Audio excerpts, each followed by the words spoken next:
The gun wasn't pointed at Caleb Mercer, it was pointed at the woman he loved. 3 seconds. That's all he had to decide, if 7 years of running from his past had been worth it, or if coming home to Willow Creek would end with the worst mistake of his life. Blood pounded in his ears.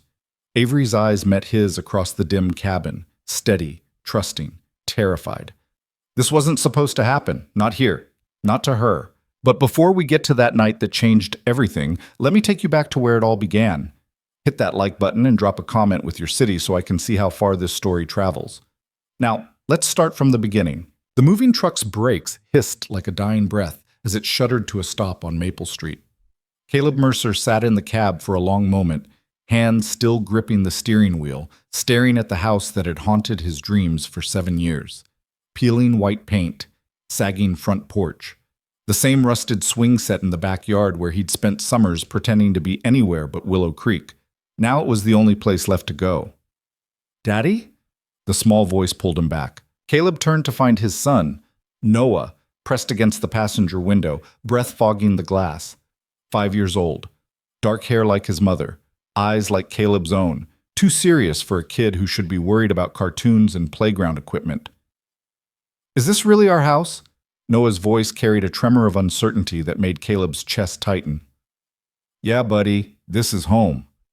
The word felt foreign in his mouth. Home. He'd spent his entire adult life running from this place, joining the military at 18, deploying overseas, building a life that had nothing to do with small-town America and everything to do with distance. Then marriage. Then fatherhood in a city 3 states away. Then divorce papers signed in a lawyer's office that smelled like leather and failure. Now, here he was. 32 years old, honorably discharged, single father, and completely out of options. Caleb climbed down from the truck, his boots hitting the cracked pavement with a solid thud. The September air was thick with the scent of cut grass and approaching autumn, smells that triggered memories he'd worked hard to bury.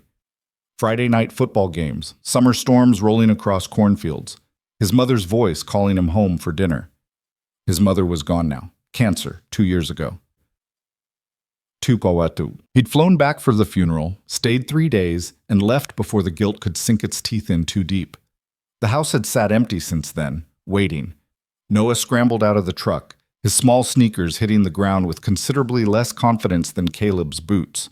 The boy looked around with wide eyes, taking in the unfamiliar street, the towering oak trees, the neighborhood that probably seemed like another planet compared to the apartment complex they'd left behind in Phoenix. "It's quiet here," Noah observed, his hand finding Caleb's automatically. "Yeah, small towns are like that." "I like it." Noah's grip tightened. "Can I see the backyard?" Before Caleb could answer, movement across the street caught his attention. A woman stepped out onto the porch of the pale blue house directly opposite, a house he remembered belonging to the Collins family. She was tall, lean, wearing faded jeans and a gray t-shirt, dark hair pulled back in a practical ponytail. Even from this distance, Caleb could see the moment recognition flickered across her face. Avery Collins, the girl who used to ride her bike past his house every summer, always offering a shy wave. The girl who'd been 2 grades behind him in school, who'd helped him study for his SATs at the public library because she was somehow better at math than half the seniors. The girl he'd barely said goodbye to before shipping out. She wasn't a girl anymore. Avery raised one hand in a simple wave. No rush to cross the street, no flood of questions, just acknowledgement. The gesture was so understated, so perfectly calibrated to give him space while still saying, "I see you," that Caleb felt something unexpectedly sharp lodge behind his ribs. He lifted his hand in return. Noah tugged at his sleeve. "Who's that?" "An old friend." The words felt inadequate. "Her name's Avery." "She's pretty." Caleb couldn't argue with that assessment. He turned back to the truck, needing to focus on something concrete. "Come on, let's start unloading." "What?"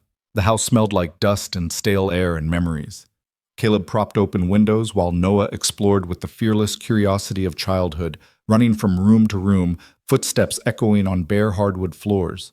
Most of the furniture was still here, covered in sheets like ghosts, because Caleb hadn't been able to bring himself to sell it or deal with it from across the country. His old bedroom looked exactly the same. Posters of bands he'd forgotten he loved, a bookshelf crammed with sci-fi novels and military history. The bed where he'd stayed awake countless nights planning his escape from this town. Now he was unpacking boxes in that same room, trying to figure out how life had circled back so completely. Noah appeared in the doorway, slightly out of breath. "Daddy, there's a swing set outside, but it's broken."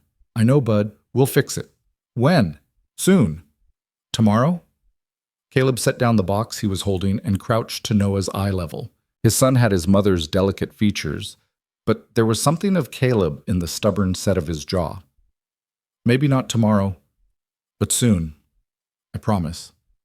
Promises. He'd learned the hard way how easily they could shatter. His ex-wife Michelle had made that abundantly clear during the divorce proceedings. "You're never here, Caleb. Even when you're standing right in front of us, you're somewhere else." She hadn't been wrong. "I'm hungry," Noah announced, moving on from the swing set with the fluid attention span of a 5-year-old. Caleb glanced at his watch, nearly 6 o'clock, and he had no groceries, no meal plan, no idea where the nearest store even was anymore. "How about we order pizza?" Noah's face lit up. Small victories. They ate on the back porch steps, watching the sun sink toward the horizon, painting the sky in shades of amber and rose. The backyard was overgrown, weeds claiming territory that had once been his mother's vegetable garden. The broken swing set stood like a monument to neglect, one chain missing entirely, the other rusted and dangling. "We could put a sandbox there," Noah said through a mouthful of pepperoni, pointing to a bare patch near the fence. "Maybe. And fix the swings." "Yeah. And plant flowers like Mommy used to." Caleb's throat tightened. Michelle had loved gardening. Their apartment in Phoenix had been filled with plants, green things thriving under her care in ways Caleb had never managed with anything in his life. "You miss her?" Noah nodded, picking at the crust of his pizza. "She calls every night, though." "That's good." It was good. Whatever had broken between him and Michelle, she was a good mother.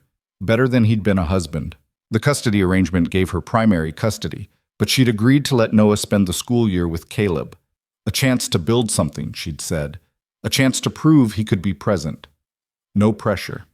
As darkness settled over the yard, solar lights flickered to life along the fence line. His mother's doing, still working years later. The sight made his chest ache. "Time for bed, kiddo." Noah didn't argue, exhaustion finally catching up with the excitement.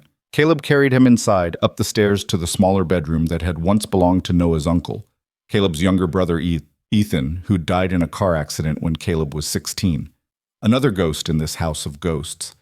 He tucked Noah into the sleeping bag they'd laid out on the bare mattress, smoothing his hair back. "You did good today, bud. I know this is all new and probably scary, but you're handling it like a champ." "It's not scary," Noah mumbled, already half asleep. "You're here." The simple trust in those words nearly undid him. Caleb sat on the floor beside the bed until Noah's breathing evened out into sleep, then made his way back downstairs. The house felt enormous and empty around him. He stood in the living room surrounded by boxes and sheet-covered furniture and felt the weight of every decision that had led him here pressing down on his shoulders. A knock at the front door startled him out of his spiral. Through the screen door, Avery Collins stood on his porch, holding a casserole dish wrapped in a dish towel. "I figured you might not have had a chance to stock the kitchen yet," she said when he opened the door. Her voice was lower than he remembered, steady and warm. "It's just lasagna. Nothing fancy." For a moment, Caleb could only stare. The porch light cast soft shadows across her face, older than his memories, but with the same direct gaze that had always made him feel like she could see more than he wanted to show. "You didn't have to do that." "I know." She offered the dish with a small smile. "But welcome back to Willow Creek anyway." He took the casserole, still warm through the towel. "Thank you, really, this is—" He stopped, unsure how to finish that sentence. Kind? Unexpected? Exactly what he needed without knowing he needed it? "How's the little guy handling the move?" Avery glanced past him into the house, not invasive, just genuinely asking. "Better than I am, honestly." The admission slipped out before he could think better of it. Her smile softened into something more knowing. "It's strange coming back. I get it." "You left?" "College in Chicago. Came back 5 years ago when my dad got sick." She shifted her weight, not uncomfortable but preparing to leave. "Anyway, I won't keep you. I know you've got a lot to unpack, literally and otherwise. Avery, he caught her attention before she could turn away. Thanks. Not just for the food, for the wave earlier, for not bombarding me with questions. Everyone deserves a soft landing, she said simply. Then, with another brief smile, she headed down the porch steps and across the street to her own house. Caleb stood in the doorway long after she'd disappeared inside, holding a casserole dish and feeling like something had shifted, some small gear clicking into place in the broken machinery of his life. Maybe coming home didn't have to mean standing still. Maybe it could mean starting over. Quote, the first week passed in a blur of unpacking, school registration, and learning to navigate the rhythms of a town that had changed less than he expected. Willow Creek still had one main street lined with local businesses, a hardware store, a diner, a bookshop, a pharmacy. The grocery store was new, at least, and there was a coffee shop that definitely hadn't existed when he'd left. Noah started kindergarten at Willow Creek Elementary, the same school Caleb had attended. On the first day, Caleb walked him to the classroom, watching his son's small shoulders square with determination as he found his cubby and hung up his backpack without looking back. You're here, Michelle had said during their last conversation. That's what matters. Just be there. He was trying. The problem was that being here meant confronting everything he'd run from. His mother's bedroom, still untouched. His brother's guitar in the hall closet. The town that knew his family's tragedies and failures, where everyone remembered that the Mercer boys hadn't turned out quite right. One dead, one disappeared into the military for 7 years. Caleb took a job at Willow Creek Regional Hospital as a patient transport specialist.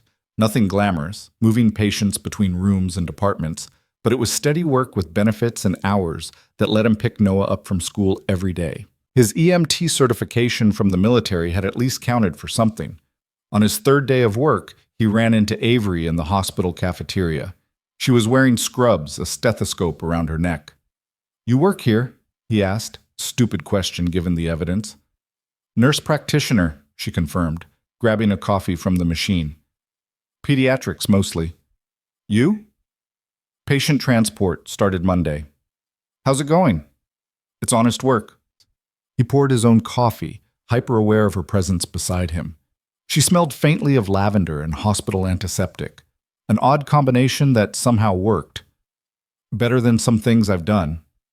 You were overseas? 2 tours. Afghanistan. Avery's expression shifted, something like understanding crossing her features. That must have been hard. It was necessary. The automatic response.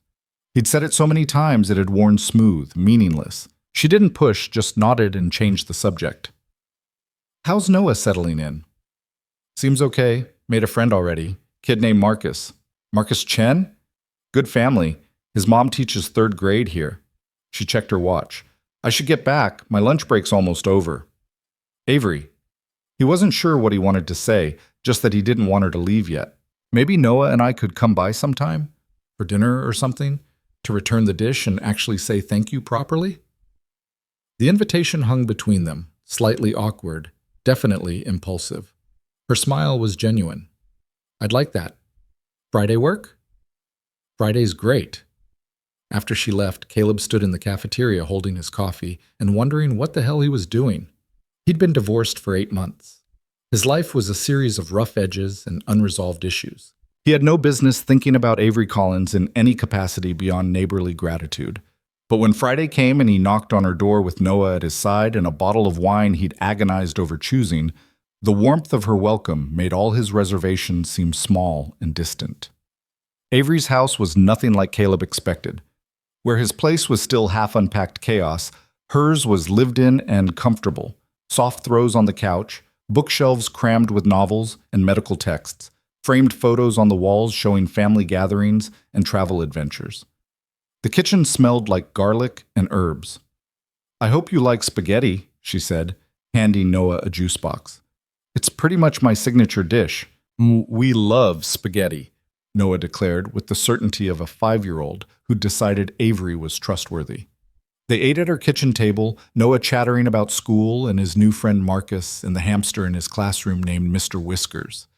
Avery engaged with him like he was a real person, not talking down or patronizing, just genuinely interested in his perspective on the world. Caleb watched the way she listened, really listened, and felt something dangerous taking root in his chest. "So what brought you back to Willow Creek?" he asked when Noah excused himself to look at the fish tank in her living room. "Besides your dad being sick?" Avery twirled spaghetti around her fork, considering her answer. "I was tired of the city, tired of feeling like I was always chasing something. Dad getting sick was the catalyst, but honestly, I think I was looking for an excuse to come home. Most people can't wait to leave. I left, spent 8 years in Chicago, got my degree, worked at a major hospital, dated a guy who was completely wrong for me. She said it matter-of-factly, no bitterness. Eventually I realized I was trying to be someone I wasn't.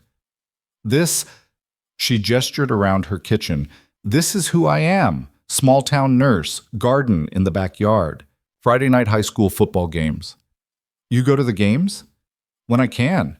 It's actually fun when you're not stuck in the bleachers as a teenager praying someone cool will notice you." Caleb laughed, surprising himself. "I spent every game looking for an excuse to leave early." "I remember. You always seemed like you were halfway out the door, even back then."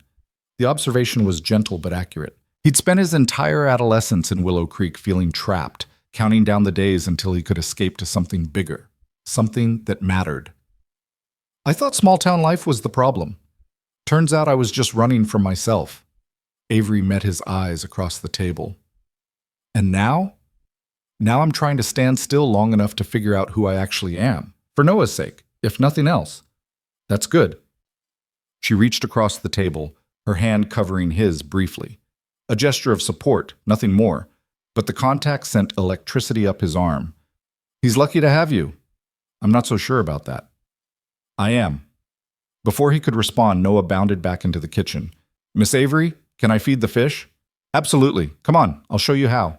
Caleb cleared the dishes while Avery and Noah tended to the aquarium, their voices a pleasant background hum. Through the window above the sink, he could see his house across the street. Dark windows, overgrown yard, all the work that still needed doing. It looked less overwhelming from here somehow. Like maybe it was manageable.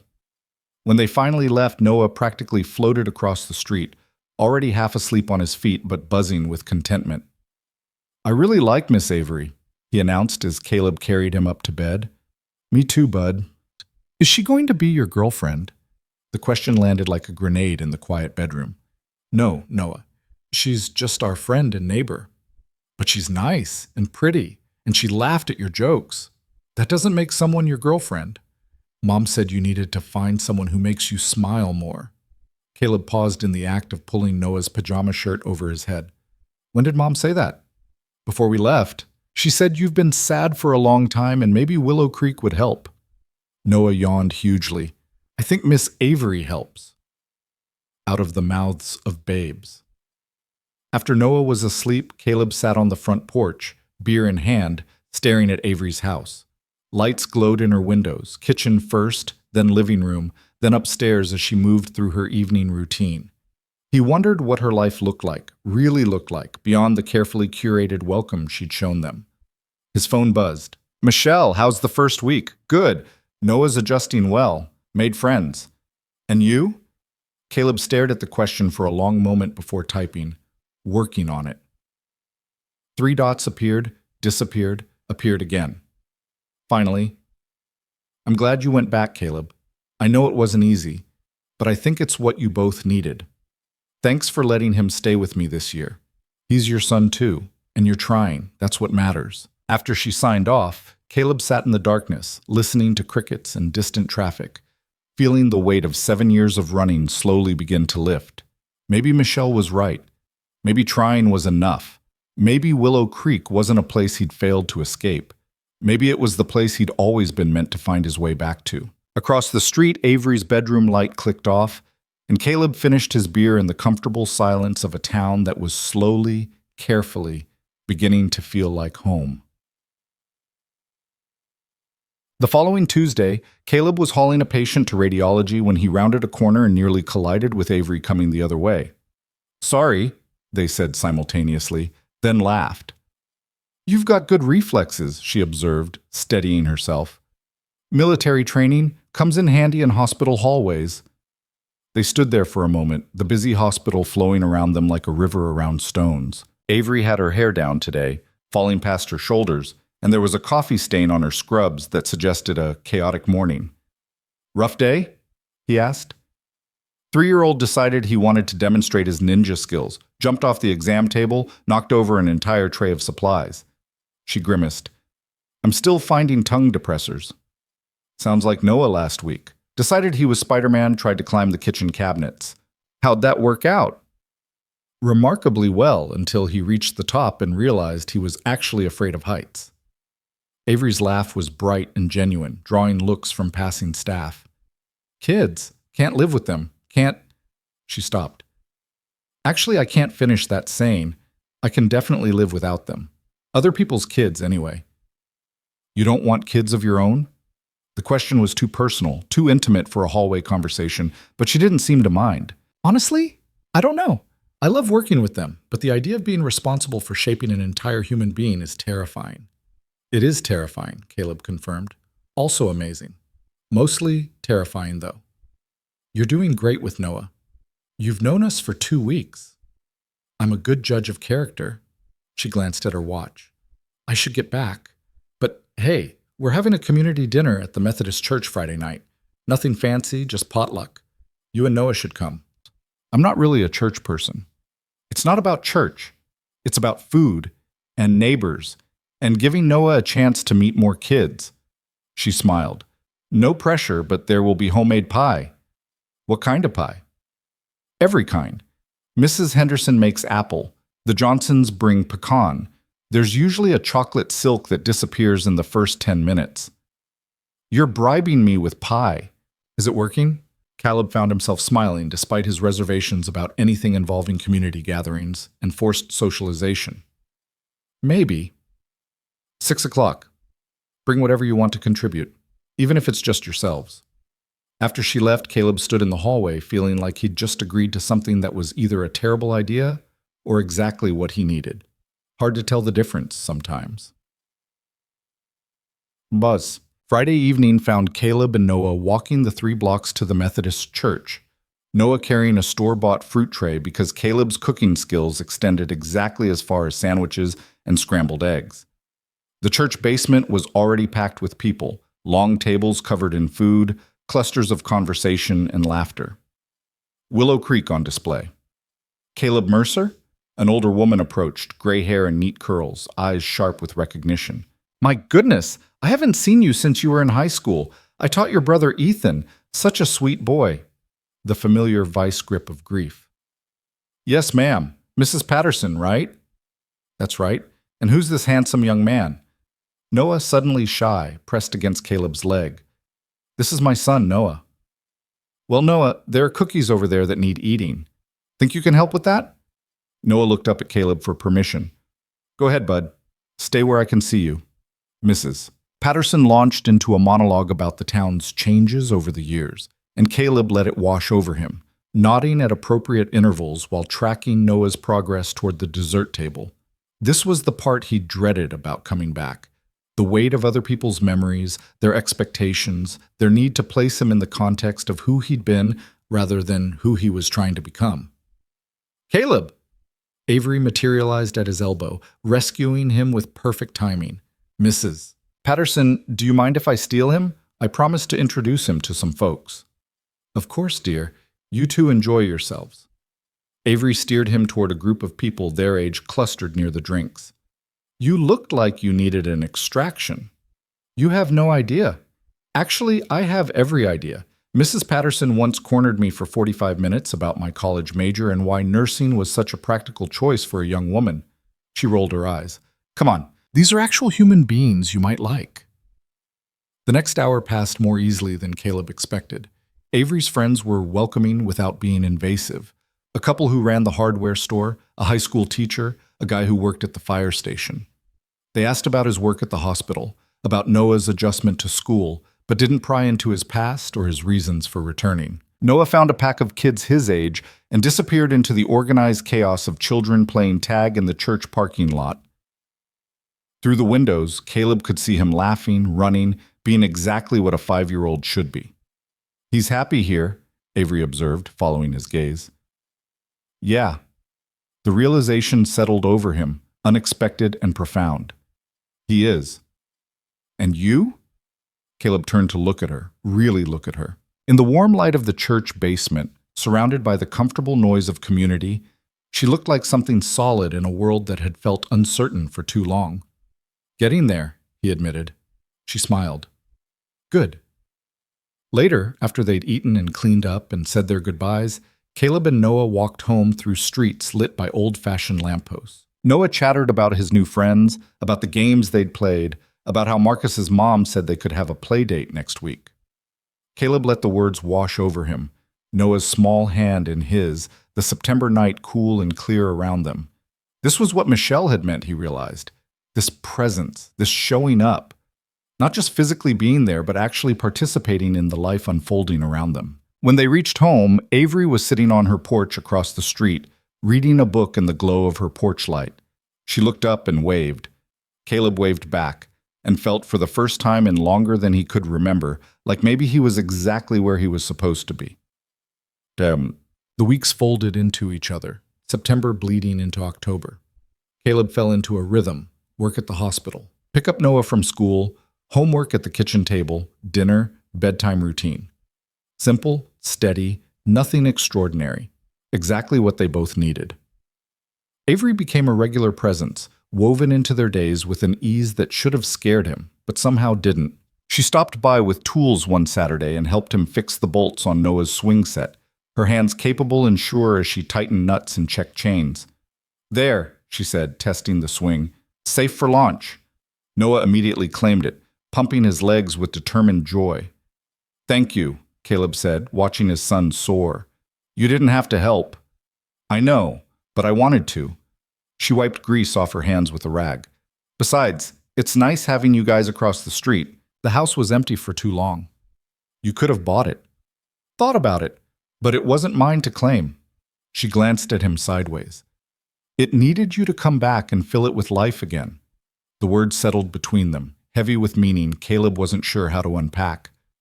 That night after Noah was asleep, Caleb stood in his mother's bedroom for the first time since returning. Her clothes still hung in the closet. Her books still sat on the nightstand. He'd been avoiding this room, avoiding the grief that lived here, but Avery's words had lodged in his brain.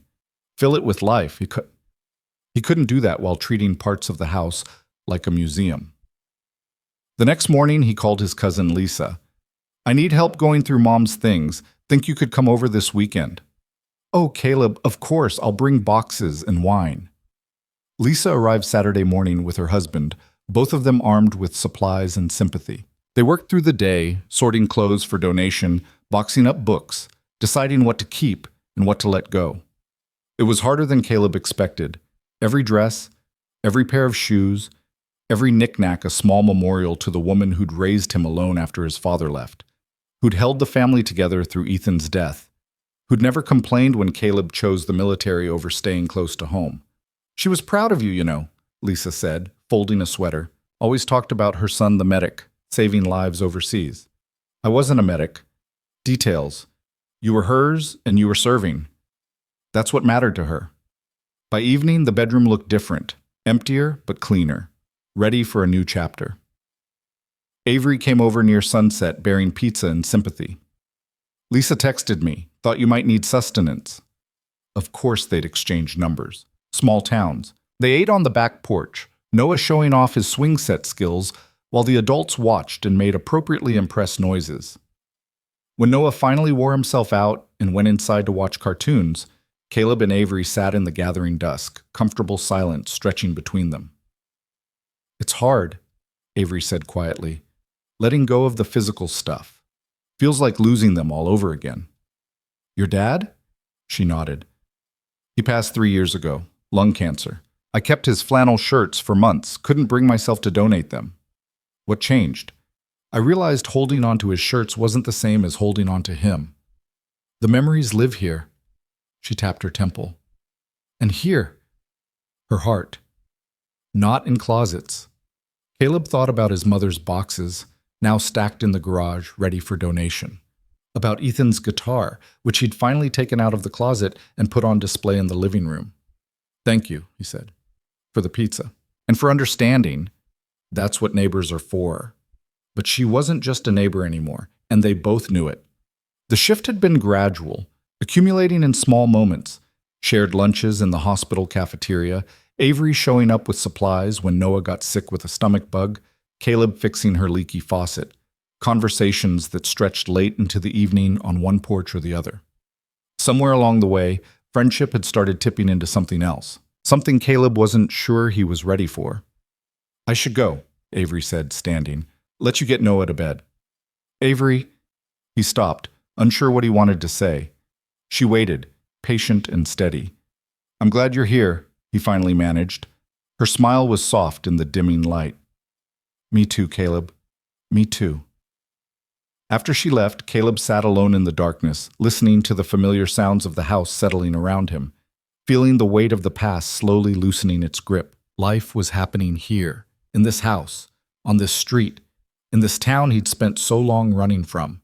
And for the first time in 7 years, he wasn't looking for the exit, he was looking forward to tomorrow. October brought a cold snap that turned the leaves brilliant shades of crimson and gold. Caleb woke one Saturday morning to find frost etching patterns across the windows, and Noah already awake, nose pressed to the glass.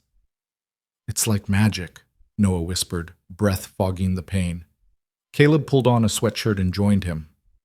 "First frost of the season. Means winter's coming. Can we make hot chocolate?" "Absolutely."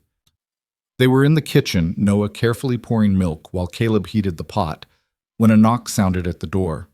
Through the window, he could see Avery on the porch, holding 2 travel mugs and wearing a thick cardigan against the morning chill. "I come bearing coffee," she announced when he opened the door. "Figured you might need it after the late shift you pulled yesterday." Caleb accepted the mug gratefully. "How did you know about that?" "Small hospital, word travels." She peered past him into the kitchen. "Is that hot chocolate I smell?"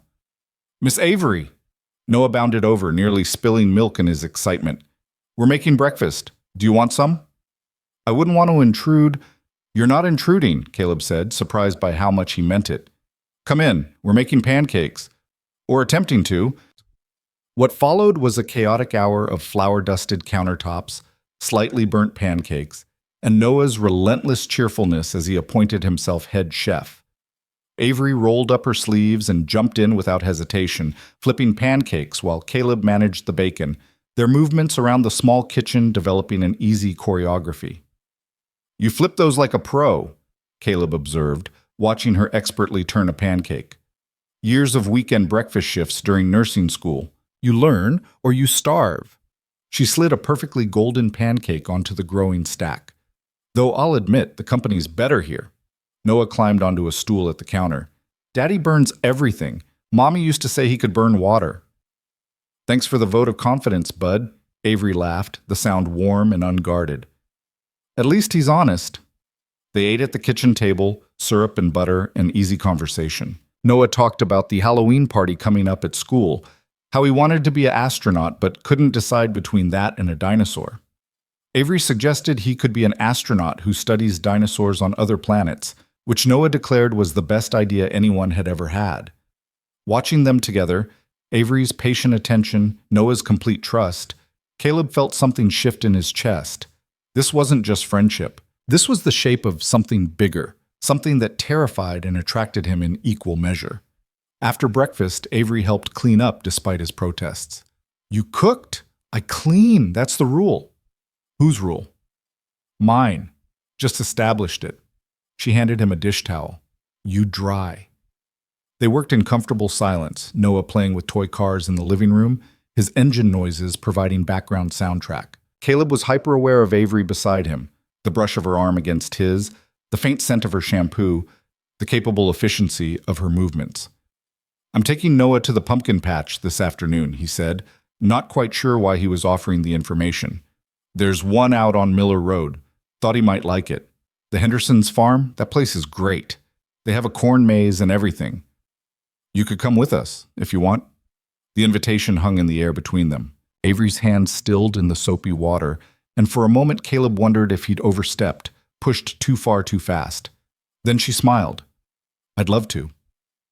The Henderson farm was exactly what Caleb remembered from childhood. Sprawling fields of pumpkins, hay bales arranged for climbing, a massive corn maze that swallowed groups of laughing families. Noah's eyes went wide as saucers, taking it all in. Can we do the maze? Can we pick pumpkins? Can we ride the hayride? We can do all of it, Caleb assured him. They started with the pumpkin patch, Noah darting between rows searching for the perfect specimen. He rejected a dozen before finding one that met his exact specifications. Medium-sized, slightly lopsided, with a stem that curved like a question mark. This one, he declared. This one is perfect. Avery crouched beside him, examining it seriously. Good choice. That's definitely a character pumpkin. I bet it has stories to tell. What kind of stories? Well, look at that stem. That's the stem of a pumpkin who's been on adventures, probably sailed the 7 seas, maybe fought pirates. Noah's imagination caught fire. A pirate pumpkin! Caleb hoisted the pumpkin, heavier than it looked. Great. We're taking home a seafaring vegetable. Technically, it's a fruit, Avery said, eyes dancing with amusement. Of course it is. They tackled the corn maze next, Noah racing ahead with the fearless confidence of youth.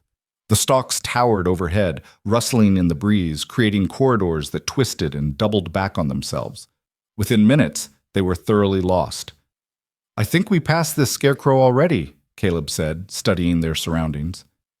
That was a different scarecrow. This one's wearing a red shirt. They're all wearing red shirts. Avery pulled out her phone. I'm checking the map. That's cheating. That's smart. She studied the screen. Okay, we need to go left at the next intersection, then right, then straight through 2 crossings. Noah had disappeared around a corner. Caleb called out, Noah, stay where we can see you. I found something, came the distant reply. They hurried forward and found Noah standing in a small clearing where someone had set up a bench and a wooden sign that read, Rest Stop. You're doing great. Can we sit? Noah asked. My legs are tired. They settled onto the bench, Noah between them, the October sun filtering through gaps in the corn. It was peaceful here, removed from the crowds, just the 3 of them in their own small world. This is nice, Avery said softly. Yeah. Caleb watched Noah swing his legs, humming tunelessly. It is. When I was a kid, I used to dream about having days like this. Just normal family stuff, pumpkin patches and corn mazes. She picked at a splinter on the bench. My mom left when I was 8. Dad did his best, but he worked 2 jobs. We didn't do a lot of this kind of thing. Caleb turned to look at her, seeing past the capable exterior to the kid who'd grown up too fast. I didn't know that about your mom. Not many people do. Dad didn't like to talk about it. She smiled, but it didn't quite reach her eyes. She just decided one day that small-town life wasn't for her, packed a bag and left. Got Christmas cards for a few years, then those stopped too. I'm sorry. Don't be. It taught me what I didn't want to be. When I commit to something, I stay. I show up. She looked at him directly. I don't run. The words carried weight beyond their surface meaning. Caleb felt them settle over him like a challenge. He'd been a runner his whole life, from Willow Creek, from difficult conversations, from anything that required him to be fully present and vulnerable. I'm trying not to run anymore, he said quietly. I know, I can see that. Noah jumped up, energy restored. Come on, let's finish the maze. They emerged victorious 20 minutes later, Noah clutching his victory certificate like a trophy.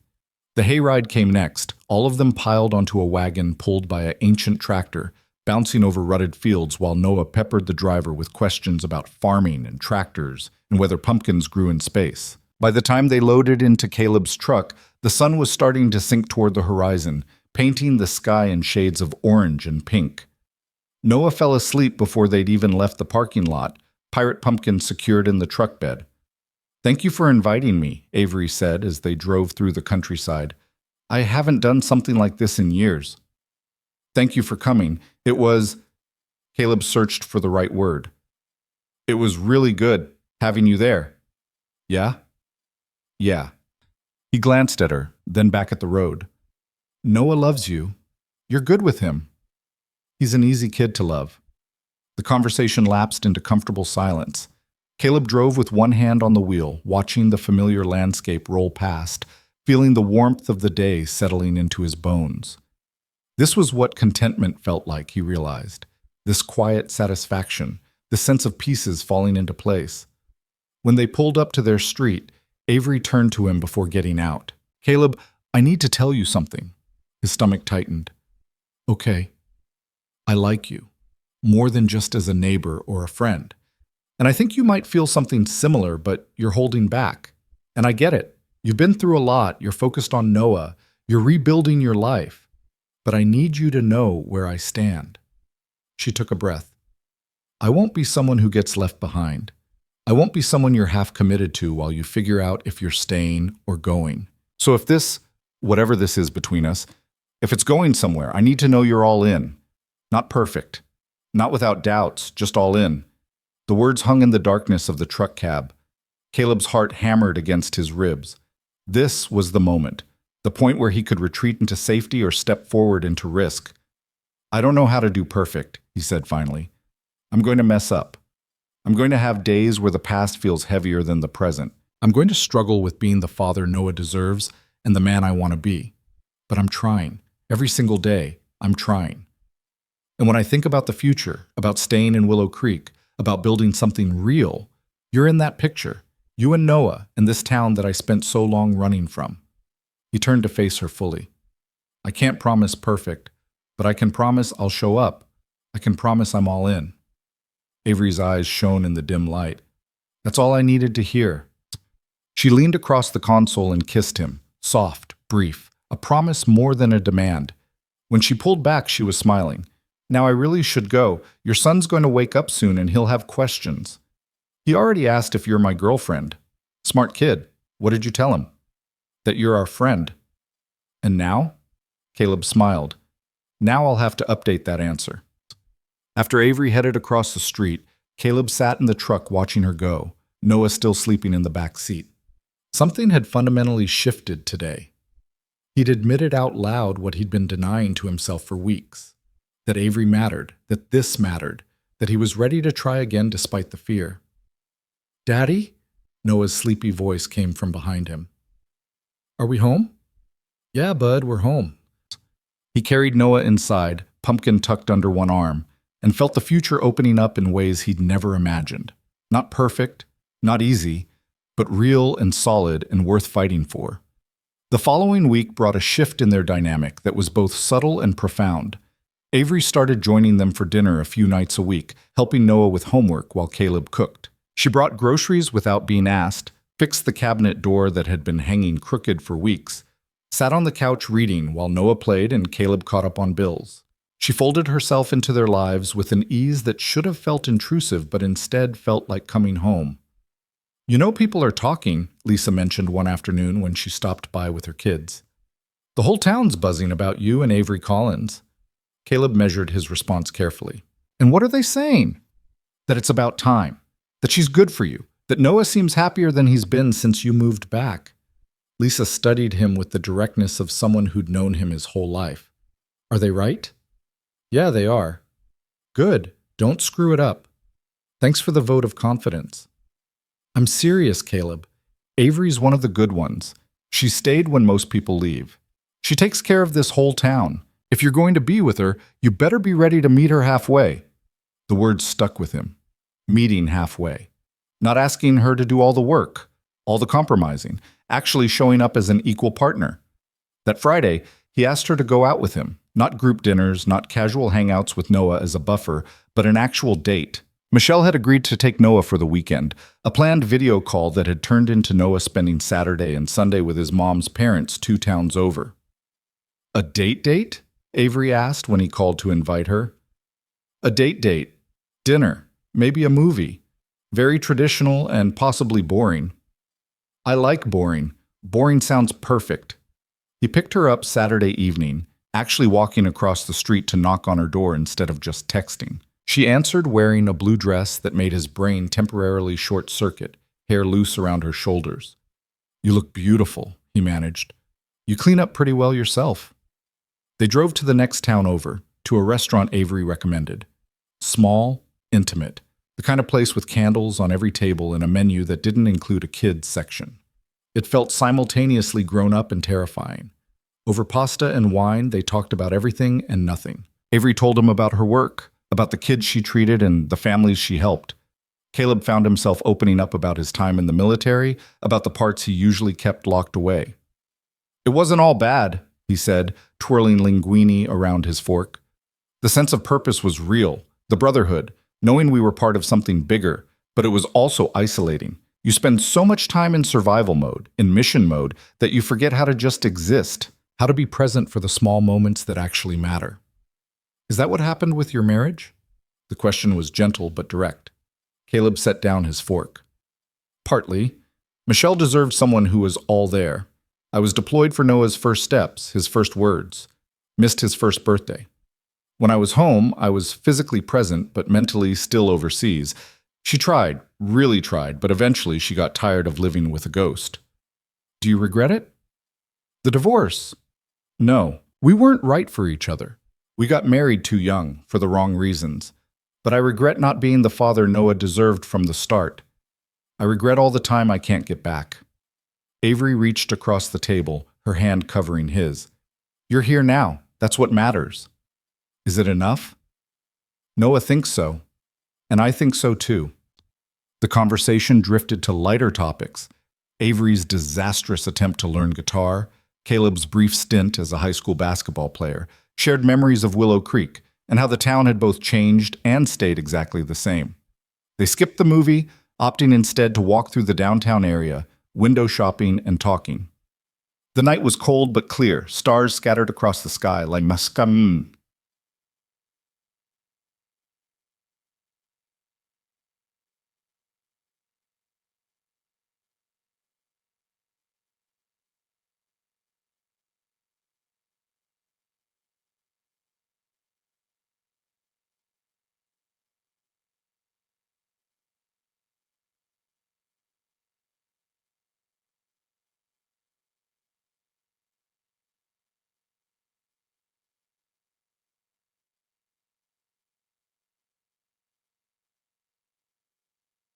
Avery slipped her hand into his, and Caleb felt the simple rightness of it.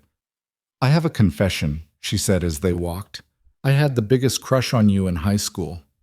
What? No, you didn't. I absolutely did. Sophomore year. You were this senior who seemed so mysterious and troubled and completely unattainable. I used to ride my bike past your house, hoping you'd notice me. Caleb stopped walking, turning to face her. I noticed. You did not. I did. I thought you were the girl who actually had her life together. Smart, kind, going places. Way too good for a mess like me. We were both idiots. Apparently. He pulled her closer, and she came willingly, tilting her face up to his. But maybe the timing's right now. He kissed her under the streetlights, slow and deep and full of promise. When they finally broke apart, Avery was smiling. Definitely the right timing. They drove back to Willow Creek with the radio playing softly, Avery's hand resting on his thigh, comfortable silence wrapping around them. Caleb pulled up in front of her house, but neither of them moved to get out. Thank you for tonight, Avery said. It was perfect. Even the part where I spilled wine on the tablecloth? Especially that part. Showed you're human. She unbuckled her seatbelt. Do you want to come in? Just for coffee? Nothing. I mean, we don't have to... Coffee sounds great. Her house was quiet, lit only by the lamp she'd left on in the living room. She made coffee while he browsed her bookshelves, noting the eclectic mix of medical texts, literary fiction, and what appeared to be an entire shelf of mystery novels. I have a thing for detective stories, she said, handing him a mug. The idea that everything can be solved if you just find the right clues is comforting. Life isn't usually that neat. I know. That's why I like the stories. They settled on her couch, close but not touching, coffee warming their hands. Outside, Willow Creek slept peacefully, oblivious to the shift happening in this small living room. Tell me something you've never told anyone, Avery said. Caleb considered the request. I used to write poetry, in high school. Terrible, angsty stuff about feeling trapped and wanting to escape. I had a whole notebook full of it. What happened to it? Burned it the day before I shipped out for basic training. Thought I was leaving that version of myself behind. Do you ever wish you'd kept it? Sometimes. It was evidence that I felt things deeply, even when I was pretending not to. That I was more than just angry and restless. He sipped his coffee. Your turn. Tell me something. Avery drew her knees up, settling deeper into the couch. I was engaged 3 years ago, right before I moved back to Willow Creek. His name was Derek. We lived together in Chicago, had this whole plan mapped out. Big wedding, house in the suburbs, kids by 30. Then Dad got sick, and I told Derek I needed to come home for a while. He said if I left, we were done. That I was choosing a dying man over our future. Jesus. Yeah. So I chose my dad. Came home, took care of him, watched him die. Derek married someone else 6 months later. Sent me a wedding announcement, which felt unnecessarily cruel. I'm sorry. Don't be. It showed me who he really was. Someone who saw love as a transaction, not a commitment. Someone who needed me to choose him over everything else to feel secure. She set down her coffee mug. That's not what love is. Real love doesn't ask you to choose. It shows up and helps you carry the weight. Caleb thought about Michelle, about the ways they'd both failed each other, about the difference between what they'd had and what he felt building with Avery. You're right. I'm still learning that. We both are. They talked until the coffee went cold, until exhaustion started pulling at their edges. When Caleb finally stood to leave, Avery walked him to the door. I meant what I said earlier, he told her. I'm all in. This matters to me. You matter to me. You matter to me too. She kissed him softly. Now go home and get some sleep. You look exhausted. Romantic. Honest. I'm a nurse, remember? I notice these things. Caleb walked across the street to his empty house. His house that wouldn't be empty tomorrow when Noah came home full of stories about his weekend with grandparents. He stood on his porch looking back at Avery's place, watching her lights go out one by one, feeling something that had been broken inside him start to knit back together. This was what healing looked like. Not dramatic revelations or sudden transformations, but small moments accumulating into something solid. Coffee on the couch. Honest conversations. Someone choosing to stay. The next afternoon, Michelle's parents dropped Noah off, and the boy exploded into the house with the kinetic energy of youth. Daddy, Grandma took me to the zoo. I saw penguins. And Grandpa taught me to fish, but I didn't catch anything, but it was still fun. Caleb scooped him up, breathing in the little boy smell of sunshine and adventure. Sounds like you had a great time. The best. Can I go show Miss Avery my pictures? After you unpack your bag. Okay, Noah thundered upstairs, and Caleb exchanged weary smiles with Michelle's parents. He's doing really well here, Michelle's mom said. You're doing good, Caleb. The validation shouldn't have meant so much, but it did. Later, after Noah had indeed run across the street to show Avery his photos and returned with cookies she'd baked after dinner and bath time and stories, Caleb tucked his son into bed. Did you have fun while I was gone? Noah asked. I did. Missed you, though. Did you see Miss Avery? I did. We went to dinner. Noah's eyes lit up.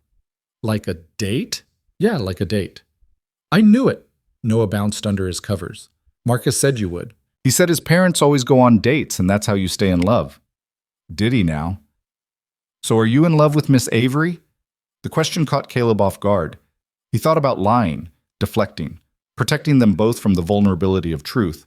But Noah deserved honesty. I think I might be. Is that okay with you? Noah considered this with the seriousness of a Supreme Court justice. Does it mean she'll be here more? Probably. And we can do stuff together? Like a family? Maybe. If that's what everyone wants. I want that. Noah snuggled into his pillow. Miss Avery's nice, and she makes you smile more. Mommy would like that. Out of the mouths of children. Caleb kissed his forehead.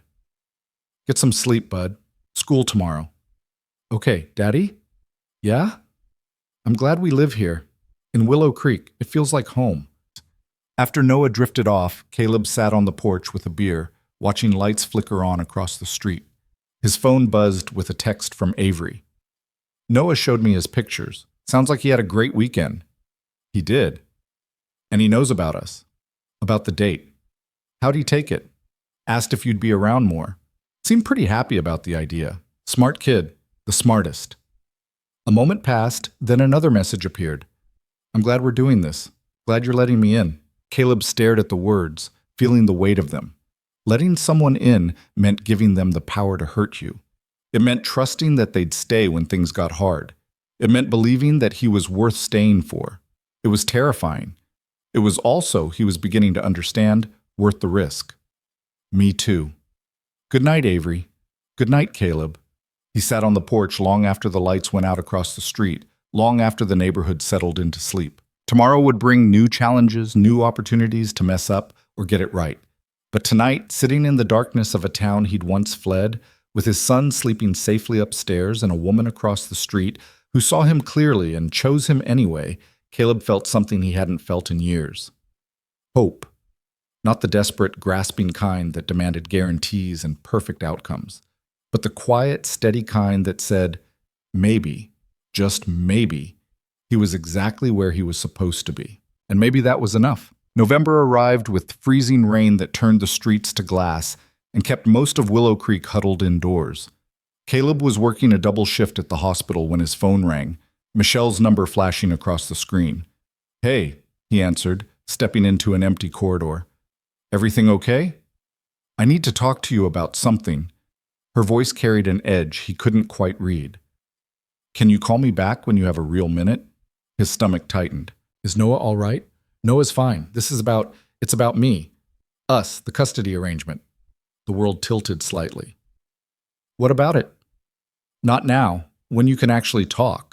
Tomorrow? After they hung up, Caleb stood in the fluorescent-lit hallway, feeling like the ground had shifted beneath his feet. The custody arrangement had been his lifeline, the thing that brought him back to Willow Creek, that gave him the chance to be the father he'd failed to be before. If Michelle was reconsidering, he pushed the thought away and finished his shift on autopilot, mind churning through possibilities. That night, he called Avery from his truck in the hospital parking lot.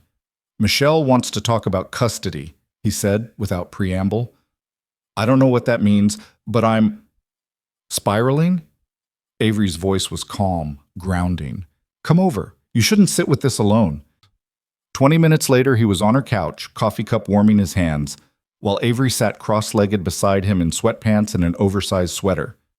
What exactly did she say? Avery asked.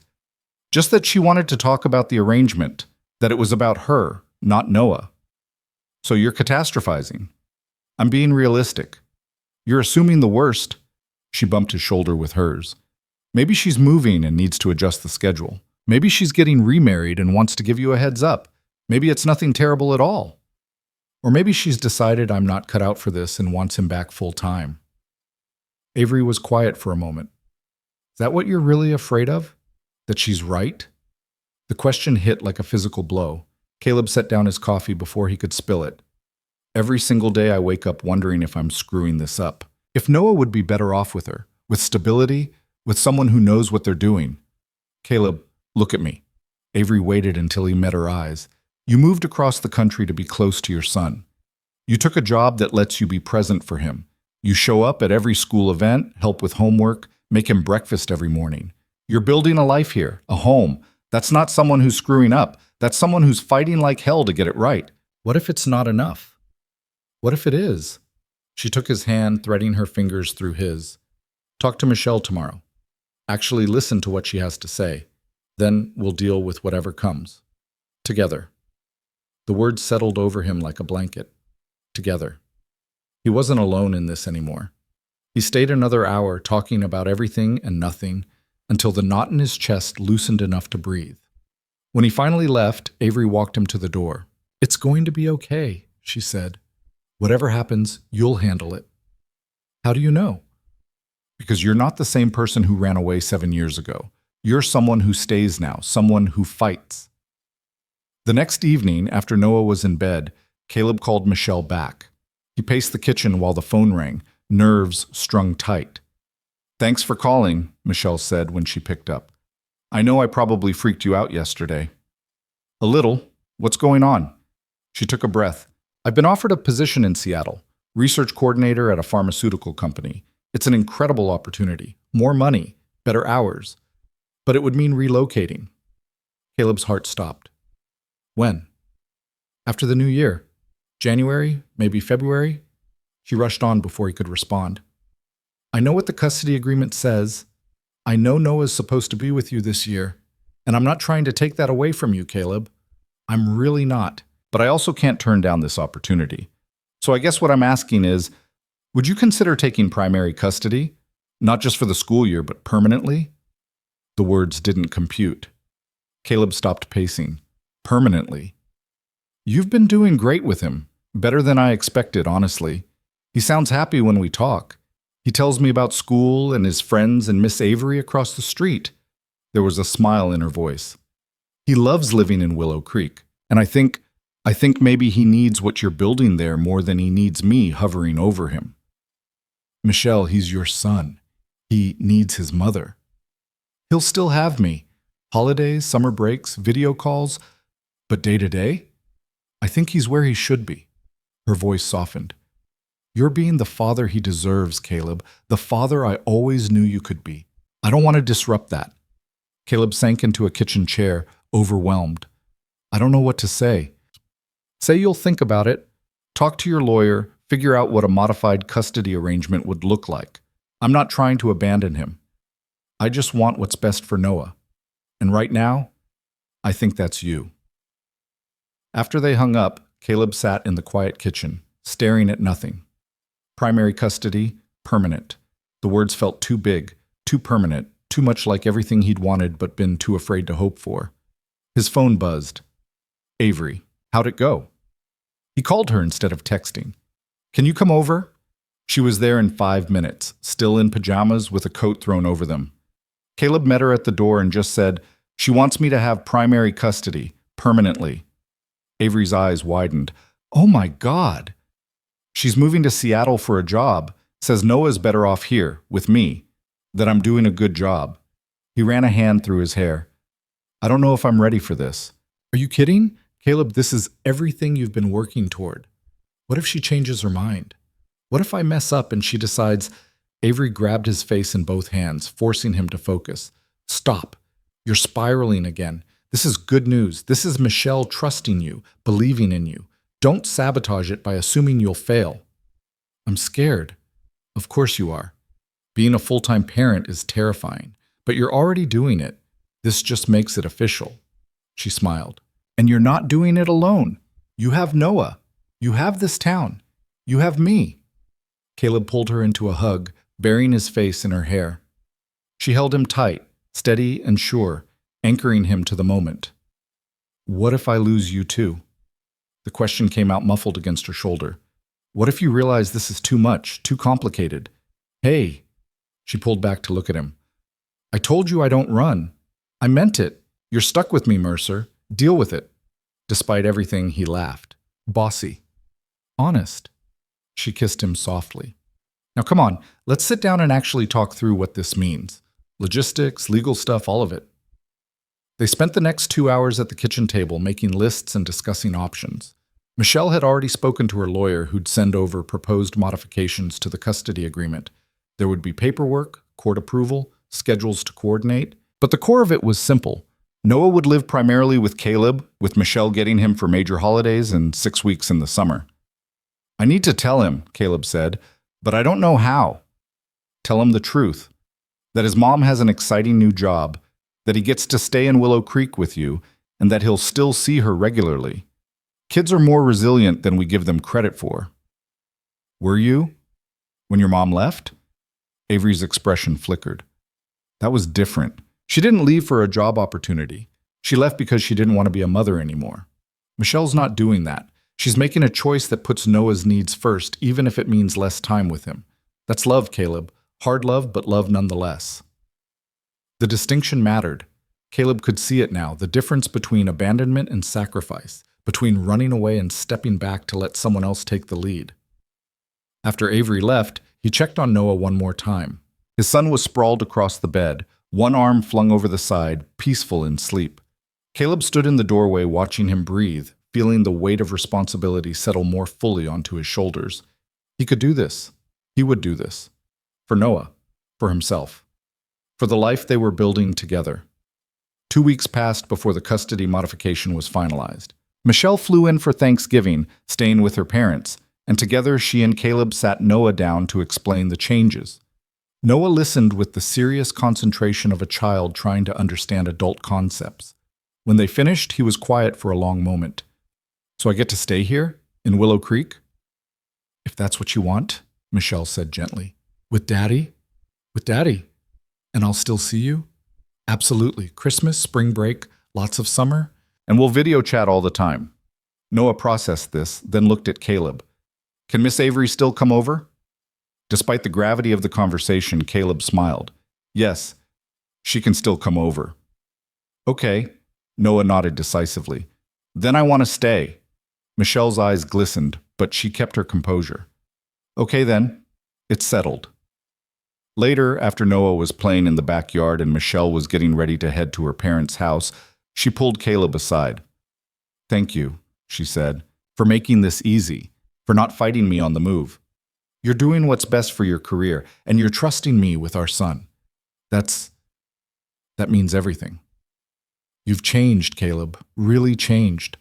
The man I married would have panicked at this much responsibility, but you're not panicking, you're stepping up."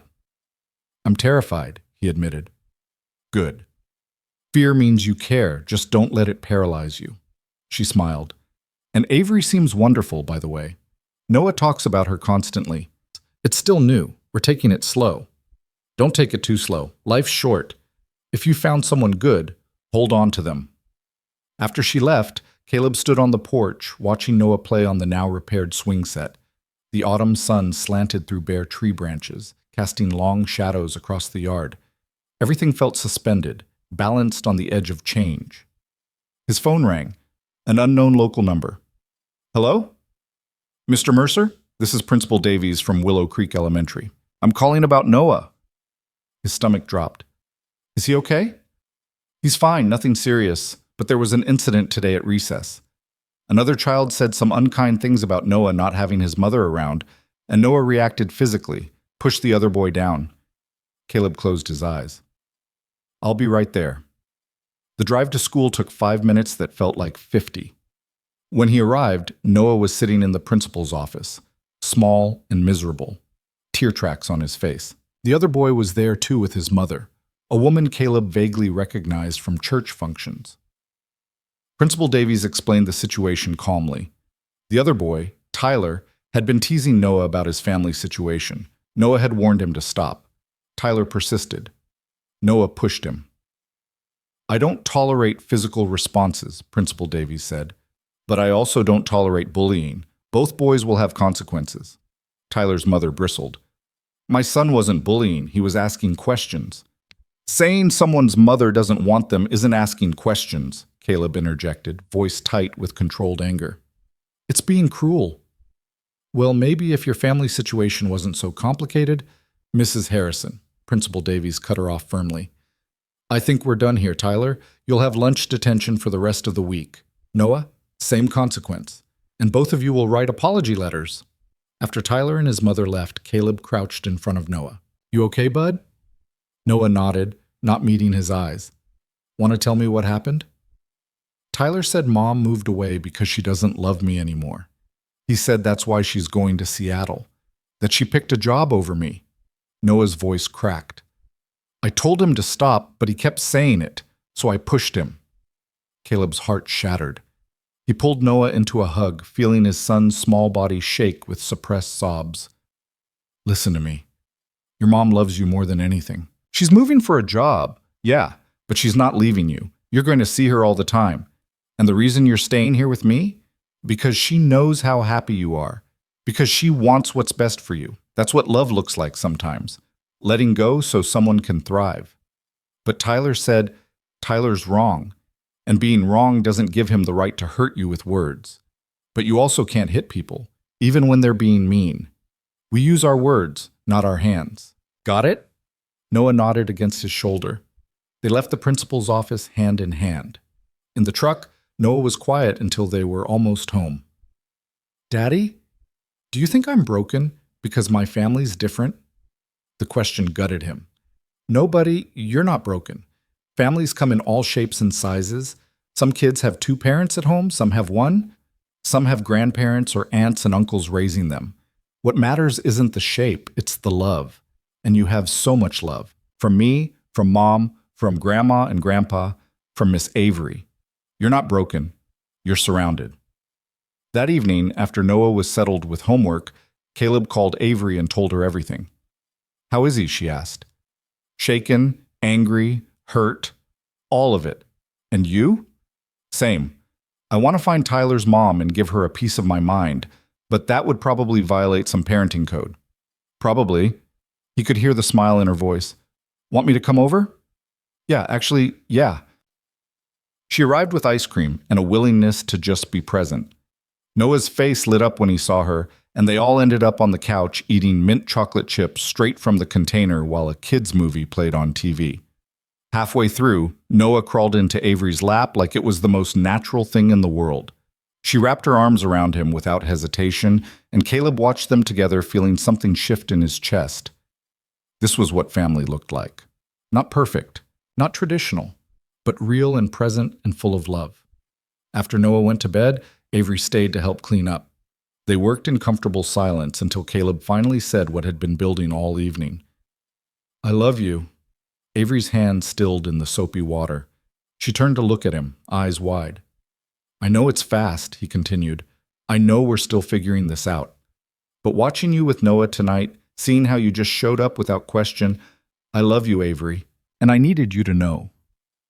She dried her hands slowly, deliberately, then crossed the kitchen to stand in front of him. "I love you too. I have for a while now, if I'm being honest." "Yeah?" "Yeah." She kissed him, soft and certain. "We're doing this, right?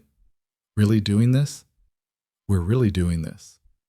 They stood in his kitchen holding each other while the house settled into sleep around them, and Caleb felt something he'd been chasing his whole life finally click into place. Not perfection, not some idealized version of happiness, but something real and solid and worth fighting for. The next day brought its own challenges. Caleb was at work when his supervisor called him into her office. "Caleb, I need to talk to you about something." Margaret Chen was in her 50s, practical and direct. "We've had some budget cuts come down from administration. I have to reduce hours across the department." His stomach sank. "How much?" 20%, which means you'd go from full-time to 30 hours a week. "I'm sorry. If I had any other option?" "It's fine." It wasn't fine. 20% less pay when he'd just become Noah's primary guardian. "When does it start?" "After the new year." He thanked her and left the office in a daze. 30 hours a week wasn't enough to cover the mortgage and bills and everything Noah needed. He'd have to find something else to supplement, another job, extra shifts somewhere. At lunch, he sat in his truck running numbers that refused to work out. His phone rang, a number he didn't recognize. "Is this Caleb Mercer?" "Speaking." "This is Dr. Patricia Grant from Riverside Medical Center in Claymont. Your name was passed along by one of our nurses, Avery Collins. She mentioned you might be looking for additional opportunities." Caleb sat up straighter. Claymont was 45 minutes away. "I'm listening." "We're expanding our emergency department and need experienced transporters who can also function as ER techs. Your military background caught our attention. The position would be full-time benefits, significantly better pay than what you're making now. Would you be interested in an interview?" The offer was a lifeline. Full-time, better pay, everything he needed.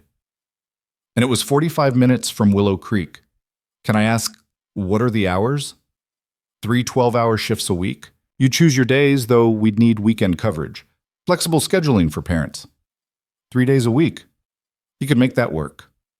Pick Noah up from school 4 days, arrange after-school care for 3. It wasn't perfect, but it was doable. "I'm very interested," he said. "When can I come in?" The interview was scheduled for the following week. Caleb drove to Claymont early, nerves making his hands tight on the wheel. Riverside Medical Center was 3 times the size of Willow Creek Regional, modern and busy and slightly intimidating. Dr. Grant was professional and efficient. She walked him through the position, asked about his experience, seemed impressed by his military medical training. By the end of the conversation, she was offering him the job. I can start you in January, she said. Gives you time to transition from your current position. Sound good? It sounded perfect. It sounded terrifying. It sounded like the answer he needed, and a complication he hadn't anticipated. Can I have a few days to think about it? Of course. Let me know by next Friday. On the drive home, Caleb's mind raced. More money meant security for Noah. Better benefits meant less worry about medical costs. But it also meant longer commutes, less flexibility, time away from Willow Creek, time away from Avery. That night, he told her about the job offer over dinner at her place. Noah was at a play date with Marcus, giving them rare time alone. That's amazing, Avery said, genuine happiness in her voice. The pay difference is significant. It's 45 minutes each way. 3 12-hour shifts means I'd be gone from 6 in the morning until 8 at night. But only 3 days a week. What if it's not enough? What if Noah needs me and I'm not there? Avery set down her fork. Caleb, you can't be everywhere at once. You need this job. The money will give you breathing room, and Noah will adapt. Kids are resilient, remember? I don't want him to feel abandoned again. Then don't abandon him. Be present the 4 days you're home. Make them count, quality over quantity. She reached across the table. This is a good thing. Don't talk yourself out of it because you're afraid. She was right. He knew she was right. But fear had been his constant companion for so long that trusting good things felt dangerous. What if it changes things between us? How would it change things? I'll be gone more, tired when I am here. What if I can't be what you need? Avery stood and came around the table, settling into his lap. She cupped his face in her hands, forcing him to meet her eyes.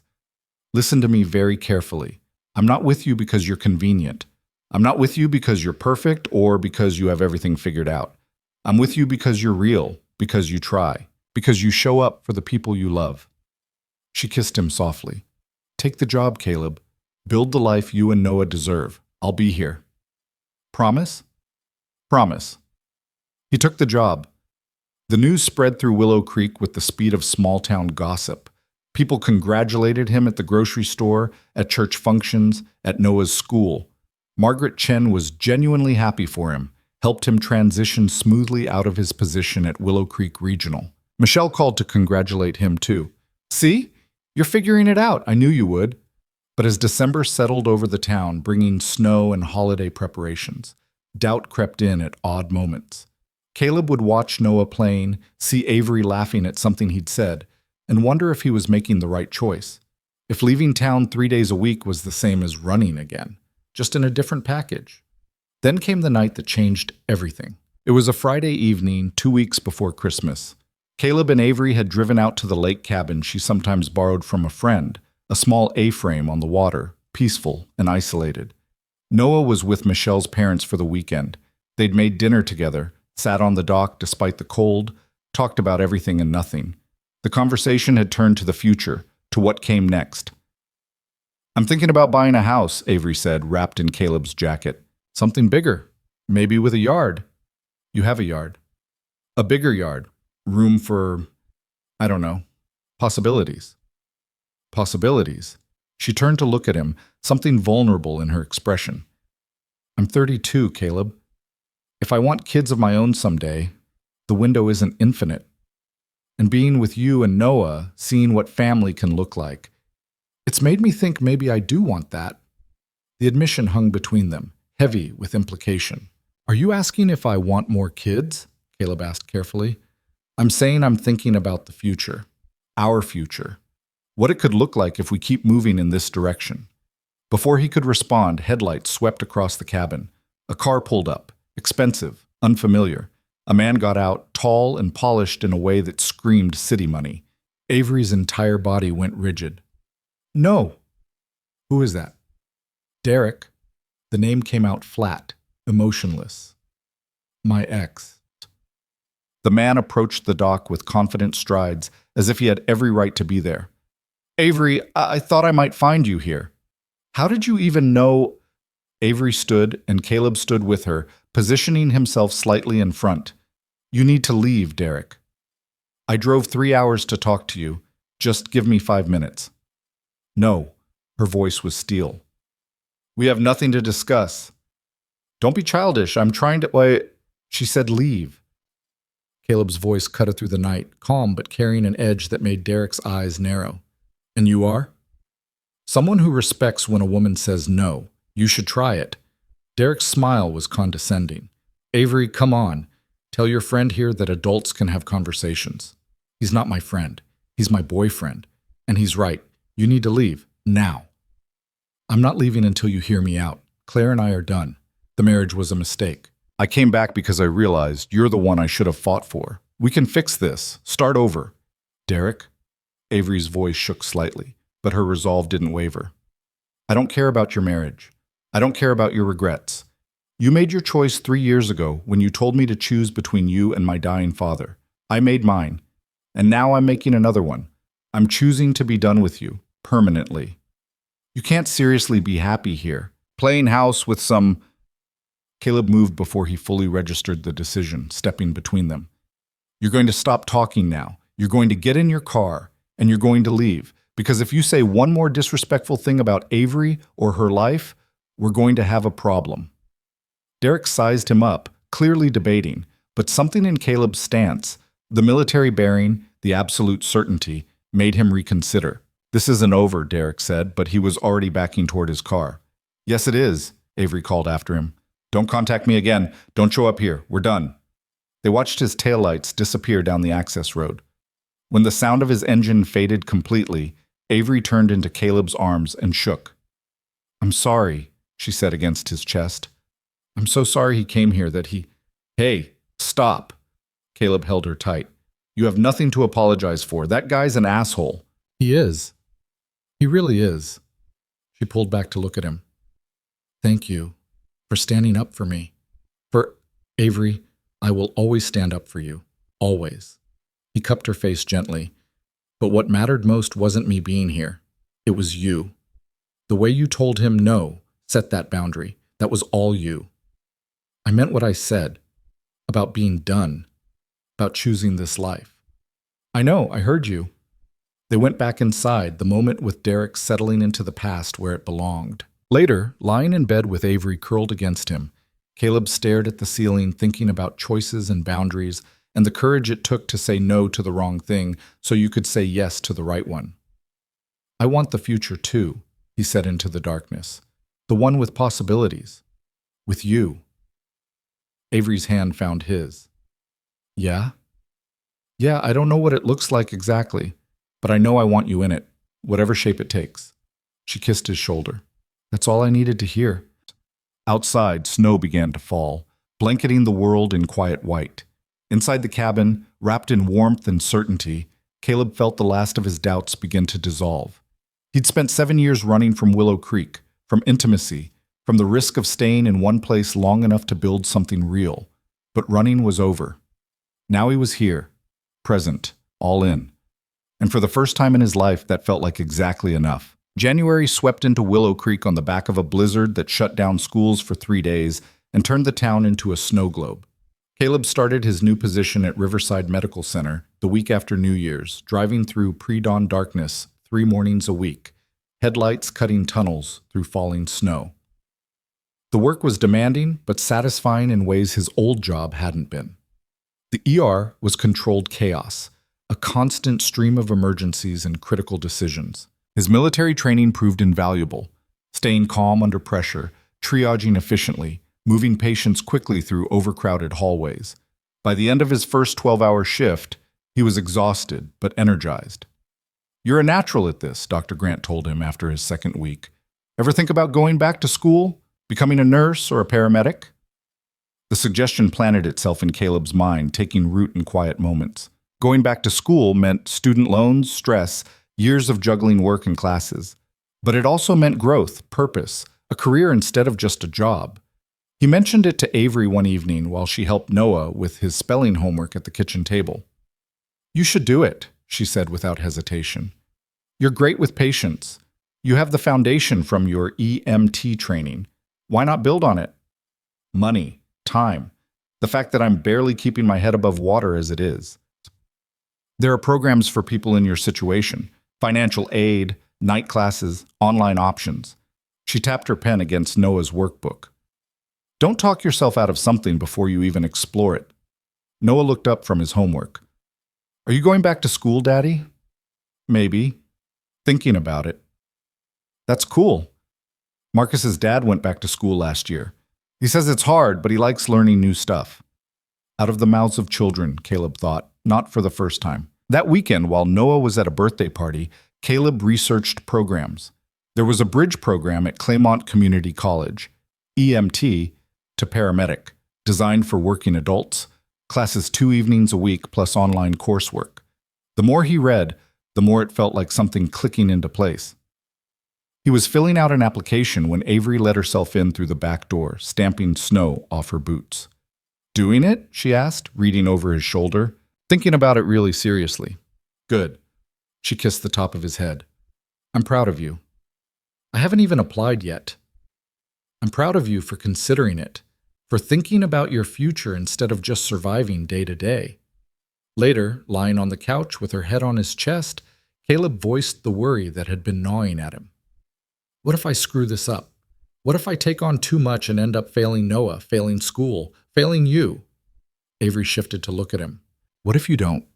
What if you're actually capable of more than you think? You've already proven you can handle hard things, Caleb. You came back here when it would have been easier to stay away. You stepped up for Noah when Michelle gave you the chance. You took a better job even though it meant a longer commute. You keep choosing the harder right over the easier wrong.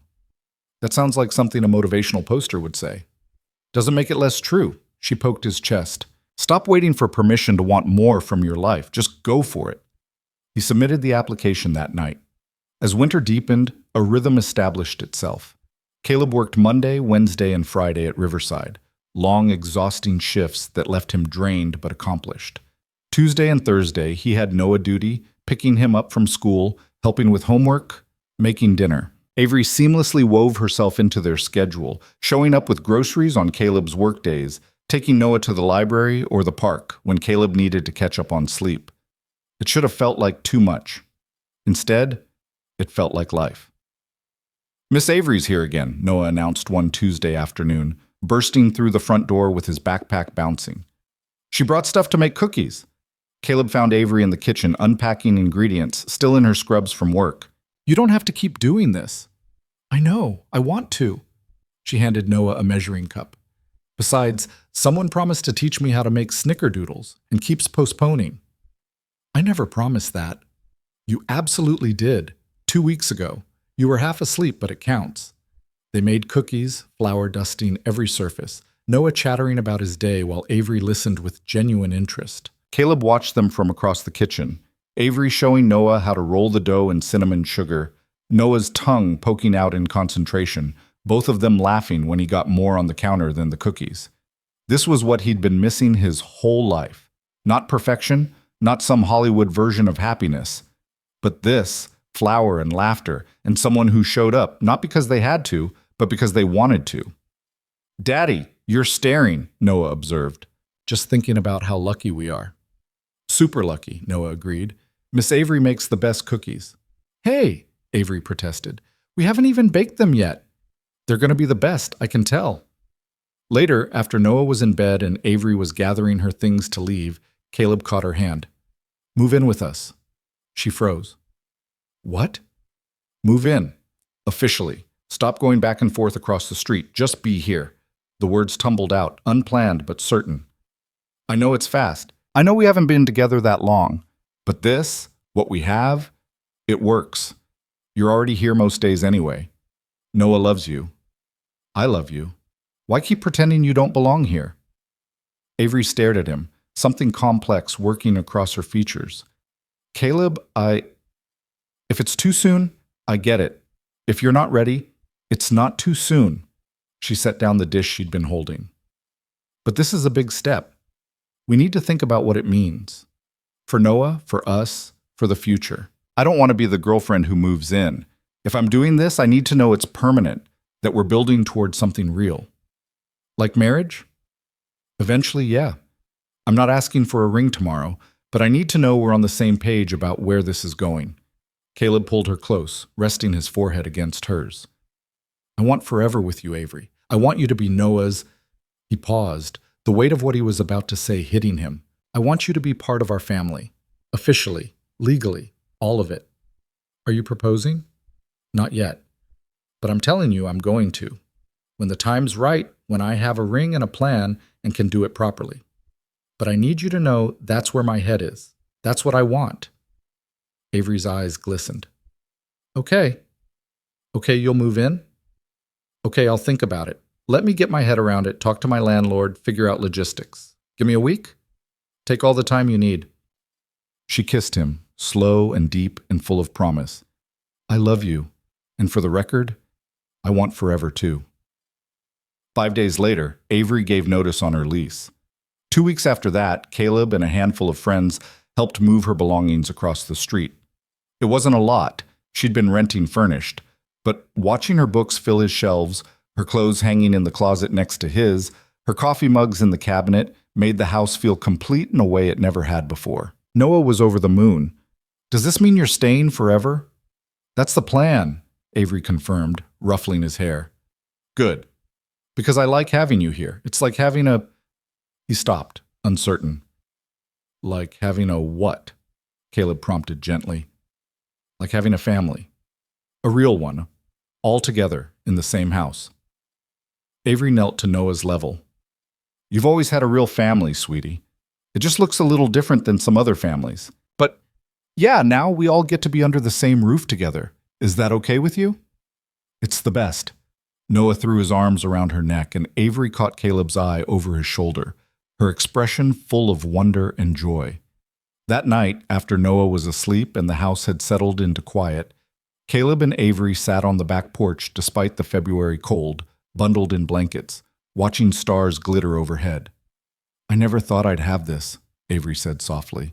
After Derek, after watching my friends get married and start families while I was stuck in limbo, I convinced myself maybe it wasn't in the cards for me. And now? Now I'm sitting on a porch in the town I grew up in, living with a man I love and his incredible kid, and it feels like everything I went through was just getting me ready for this. She turned to look at him. Does that sound crazy? No, it sounds perfect. February bled into March. Caleb got accepted into the paramedic program and started classes. Between work, school, and parenting, his schedule became a carefully orchestrated dance. Avery picked up the slack without complaint, doing school pickups on his late class nights, making sure Noah had dinner and help with homework, maintaining the household routines that kept everything running. You're doing too much, Caleb told her one evening, coming home to find her doing laundry while helping Noah build a diorama for his science project. I'm doing what needs doing. That's what partners do. Still, I don't want you to feel like you're carrying everything. I don't. You're working your butt off at 2 jobs while going to school. Let me handle the home stuff. We're a team, remember? The words settled over him like a blessing. Team. Not one person carrying the weight while the other coasted. Not scorekeeping or resentment, just 2 people working together toward a common goal. In late March, Michelle called with news. I'm getting married. Caleb's first reaction was surprise, followed quickly by genuine happiness. That's great, Michelle. Really? Who's the guy? His name's Aaron. I met him through work. He's kind, stable, good with kids. We've been dating for 6 months, and it feels right. I'm happy for you. Thanks. I wanted you to hear it from me before Noah mentioned it. We told him last weekend during our video call. He seemed okay with it, but you know how he processes things slowly. After they hung up, Caleb found Noah in his room, surrounded by Legos but not building anything, just sitting. Hey, bud, can we talk? Noah looked up, something guarded in his expression. Mom told you about Aaron. She did. How are you feeling about it? I don't know. He seems nice, but it's weird.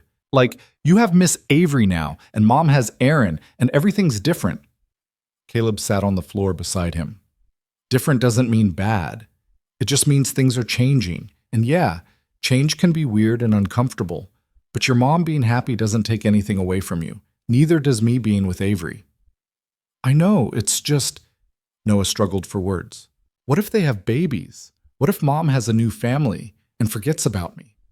The fear was so raw, so real, that it made Caleb's chest ache. Noah, listen to me. Your mom will never forget about you. You're her son.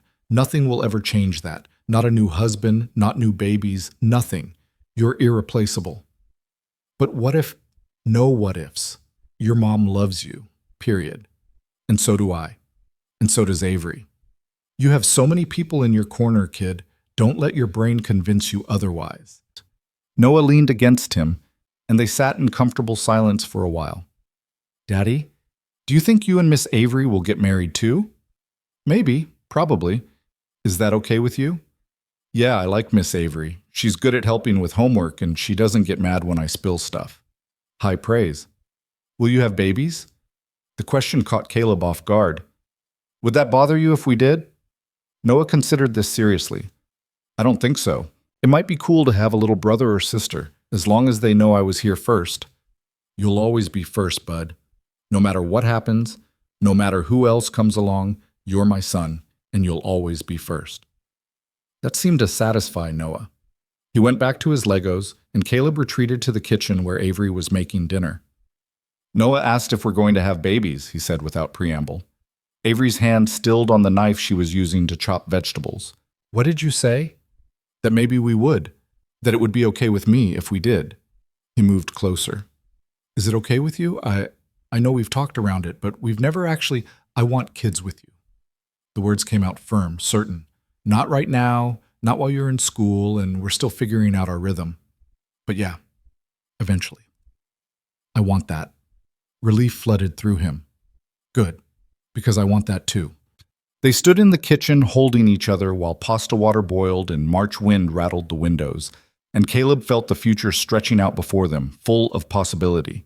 April brought the kind of spring that made you forget winter had ever existed.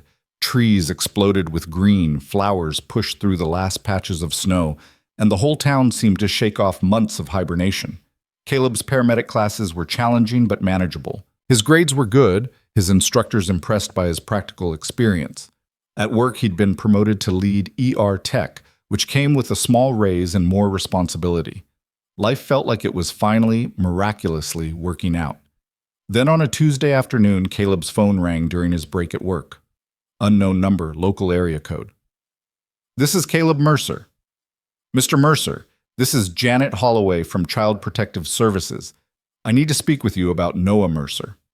His blood turned to ice. What about him? We received a report expressing concerns about his home environment. I need to schedule a home visit to assess the situation. What kind of concerns? Who reported? I can't share those details over the phone, but I need to come by this week. Would Thursday afternoon work? Caleb's mind raced. Yes, fine. Thursday at 4. After he hung up, he sat in his truck shaking, a CPS report. Someone had reported him. But who and why? He called Avery immediately. Someone reported us to CPS, he said when she answered. They're coming to the house Thursday. What? Who would? I don't know, but they mentioned concerns about his home environment. Fear crept into his voice. What if they take him? What if this is Michelle changing her mind, finding a way to... Stop. Don't spiral. Avery's voice was calm, grounding. This is probably just protocol. Someone probably saw something innocent and misinterpreted it. We'll cooperate. Show them Noah's safe and loved and well cared for, and it'll be fine. You don't know that. No, but I know you. And I know Noah. And I know there's nothing in that house that would give anyone cause for concern. We'll handle this together. Thursday arrived too slowly and too fast.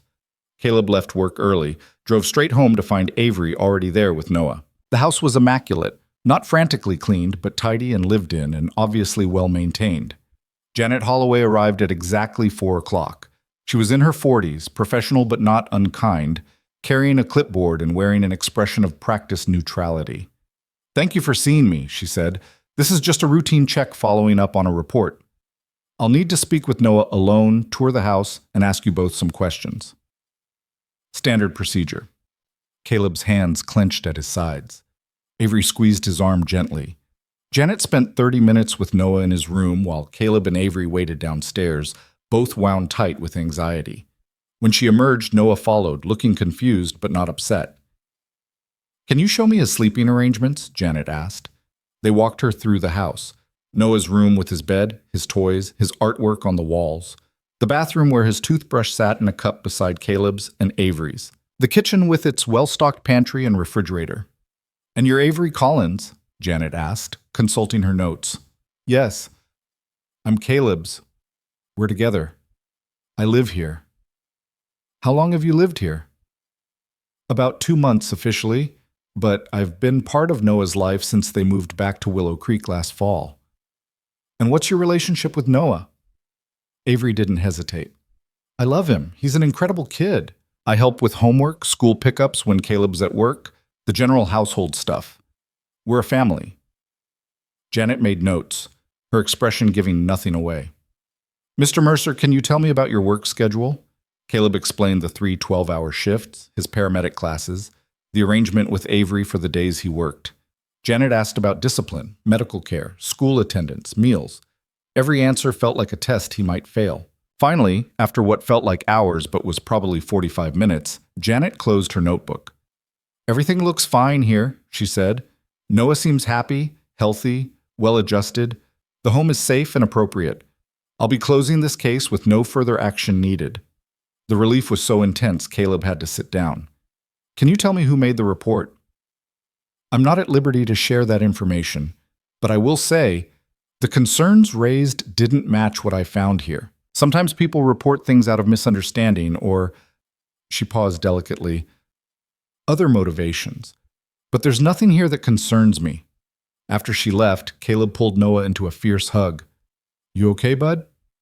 Yeah, that lady was nice. She asked about school and my friends and if I felt safe here.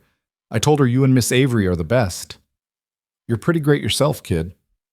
After Noah went to play in the backyard, Avery turned to Caleb. Who do you think reported you? I don't know, but I have a suspicion. He pulled out his phone and called Michelle. Have you heard from Derek recently? He asked when she answered. Derek? You're Derek? Avery's ex. He showed up at the lake cabin in December, tried to convince her to take him back. She told him to get lost. You think he called CPS? I think someone with a grudge and no actual knowledge of our life did. And he's the only person who fits that description. Michelle was quiet for a moment. Do you need me to do anything? Call someone? Make a statement? No. Janet said the case is closed. But if this happens again, it won't. And if it does, we'll handle it. You're a good father, Caleb. Don't let some bitter ex-boyfriend make you doubt that. After hanging up, Caleb stood at the kitchen window watching Noah push his toy trucks through dirt, utterly absorbed in imaginative play. The boy was happy, safe, loved. That was what mattered. Avery came up behind him, wrapping her arms around his waist. We're okay. All of us. I know, just scared me. Me too, but we got through it. Together. She kissed his shoulder. That's what we do. We face the hard stuff and we get through it. That night, after Noah was asleep, Caleb pulled a small velvet box from its hiding place in the back of his sock drawer. Inside was a simple ring, white gold band with a single diamond. Nothing flashy, nothing pretentious. Just honest and real and exactly right. He'd bought it 3 weeks ago, the day after Avery moved in. Had been carrying it to work, keeping it close, waiting for the right moment. Maybe there was no perfect moment. Maybe you just had to trust that the time was right because your heart said so. But not tonight. Tonight had been too fraught with fear and stress. When he asked Avery to marry him, he wanted it to be pure joy, uncomplicated by anything else. So he put the ring back in its hiding place and went to bed beside the woman he loved, trusting that the right moment would come. And when it did, he'd be ready. Spring deepened into early summer, and with it came a phone call that changed everything. Michelle's voice on the other end of the line carried an unfamiliar tension. Noah's asking to spend the whole summer with me and Aaron in Seattle, she said. I know that wasn't part of our agreement, and if you say no, I completely understand. But he brought it up himself, and I wanted to run it by you before I gave him an answer. Caleb felt his chest constrict. The entire summer, 8 weeks without his son. 8 weeks of empty rooms and quiet dinners and the constant ache of absence. What did you tell him? He managed. That I needed to talk to you first, that it was a big decision. She paused. Caleb, I'm not trying to take him away from you, but Aaron and I are getting married in July, and Noah asked if he could be part of the wedding. And then he said he wanted to stay and see Seattle, meet Aaron's kids from his first marriage. I think he's trying to figure out where he fits in this new family dynamic. Aaron has kids? 2. A boy who's 8 and a girl who's 10. Good kids. They've met Noah a few times over video calls, seemed to hit it off. Caleb walked to the window, watching Avery and Noah in the backyard. They were planting tomatoes in the garden bed Avery had built last month, Noah's small hands carefully patting dirt around seedlings while Avery guided him. "Can I think about it?" he asked. "Talk to Noah. Make sure this is really what he wants?" "Of course. Take all the time you need." That evening, after dinner and homework and before bedtime, Caleb sat down with Noah in his room. "Mom told me you asked about spending the summer in Seattle." Noah's eyes widened slightly. "Are you mad?" "No, bud, not mad. Just want to understand. Is this something you really want to do?" Noah picked at a loose thread on his comforter. "I love it here, with you and Miss Avery. But I miss Mom too, and I want to be at her wedding, and Aaron's kids sound cool. I just thought—" He looked up, worried. "I thought maybe I could do both. Be here with you most of the time, but also be with Mom for the summer. Is that okay?" The question cracked something open in Caleb's chest. This was what security looked like. A child confident enough to ask for what he needed, trusting that love didn't come with conditions. "It's more than okay," Caleb said, pulling Noah close. "It's great that you want to be part of Mom's wedding, that you want to get to know your soon-to-be stepbrother and stepsister. That's what families do. They show up for each other. But I'll miss you, and Miss Avery, and Marcus. We'll miss you too, but we'll video chat all the time, and the summer will go fast. Before you know it, you'll be back here complaining about going back to school." Noah giggled despite the emotional weight of the conversation. "Can I really go?" "If that's what you want, then yes. You can really go." The hug Noah gave him was fierce and trusting, and everything Caleb had been working toward since the day he'd pulled into Willow Creek with a moving truck and a heart full of doubt. Later that night, after Noah was asleep, Caleb found Avery on the back porch, wrapped in a sweater against the cool evening air. "He's going to Seattle for the summer," he said, settling beside her. "I heard. How are you feeling about it?" "Terrified, proud, heartbroken, relieved. All of it at once." He took her hand. "Is that normal?" "Completely normal. Letting go is never easy, even when it's the right thing." They sat in silence for a while, listening to crickets and distant traffic. "I was thinking," Avery said carefully, "with Noah gone for the summer, we'll have time to ourselves, to focus on us, on what we want our future to look like." "What are you saying?" She turned to face him fully. "I'm saying that I've been living with you for 4 months now, that I love you and Noah more than I thought possible, that I want this to be permanent, official." She took a breath. "I'm saying I'm ready for whatever comes next." Caleb's heart hammered against his ribs. The ring in his sock drawer suddenly felt like it was burning a hole through the floor. This was the moment. Not perfect, not planned, but absolutely right. "Wait here," he said, standing abruptly. "What?" "Where are you, Sam? Just wait. 2 minutes." He practically ran upstairs, grabbed the velvet box, and was back on the porch before Avery could finish looking confused. He knelt on the weathered wood, his knee finding a groove worn smooth by years of footsteps, and opened the box. "Avery Collins, I came back to Willow Creek broken and lost and convinced I'd screwed up every good thing in my life. And then you showed up with lasagna and patience and this quiet strength that made me believe I could be better. You've loved my son like he was yours from day one. You've stood beside me through CPS investigations and custody changes and my 1,000 daily moments of self-doubt. You make me want to be the man you see when you look at me." He swallowed hard. "Will you marry me? Will you choose this messy, beautiful life with us?" Avery's hands flew to her mouth, tears streaming down her face. "Yes, yes, absolutely yes." He slipped the ring on her finger with shaking hands, and she pulled him up into a kiss that tasted like salt and laughter and promise. When they finally broke apart, she was examining the ring in the porch light.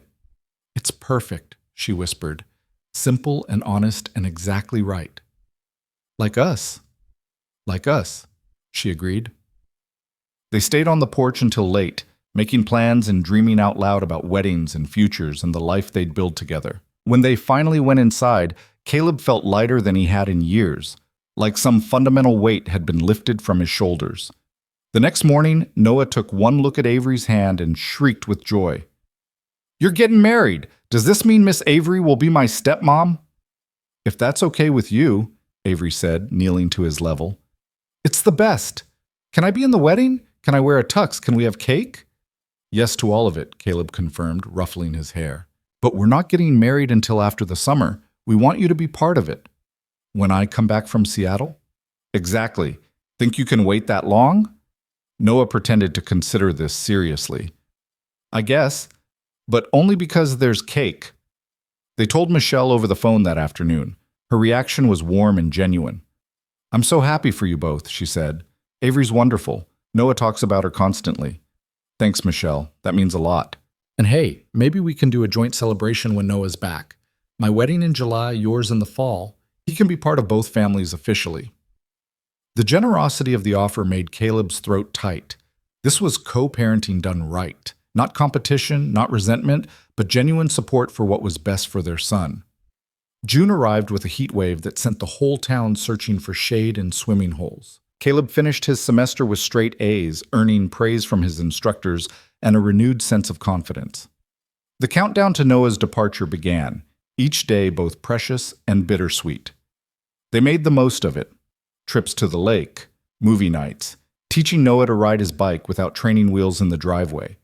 Avery documented everything with her phone, building a collection of memories they could look back on. One evening, while packing Noah's suitcase for Seattle, Caleb found his son sitting on the floor of his room, looking at a framed photo of the three of them from Easter. You okay, bud? Just thinking, this time last year I didn't even know Miss Avery, and now she's going to be my stepmom. And Mom's getting married to Aaron, and I'm going to have stepbrothers and a stepsister. Everything's different. Caleb sat beside him, studying the photo. They were laughing in it, covered in flour from a baking disaster, genuinely happy. Is different bad? No, it's just a lot. But good lot, I think. Noah leaned against him. I'm glad we moved here, Daddy, even though it was scary at first. Me too, kid. Me too. The day Noah left for Seattle came too quickly. Michelle's parents drove down to pick him up, saving Michelle the trip. Caleb and Avery stood in the driveway while Noah hugged them both, his backpack stuffed with books and games and the stuffed dinosaur he pretended he was too old for but still slept with every night. You call us when you get there, Caleb said, and every day after. And if you need anything at all. I know, Daddy, I'll be fine. It's only 8 weeks. Only 8 weeks? Caleb echoed, trying to convince himself. Noah hugged Avery extra tight. Take care of Daddy. He gets sad when he doesn't have anyone to make breakfast for. I'll take care of him, Avery promised. You take care of yourself and have fun with your mom and Aaron. They waved until the car disappeared around the corner, then stood in the empty driveway, feeling the silence settle around them. The house is too quiet, Caleb said. Come on. Avery took his hand. Let's go for a drive. They ended up at the lake, at the same cabin where Derek had shown up months ago. But this time, there were no unwelcome ghosts, no interruptions. Just the two of them and the water and the future stretching out before them. I've been thinking about the wedding, Avery said as they walked along the shore. Nothing big, just family and close friends, maybe right here if we can rent this place. Outdoor wedding at the lake? Too cliché? Perfect, actually.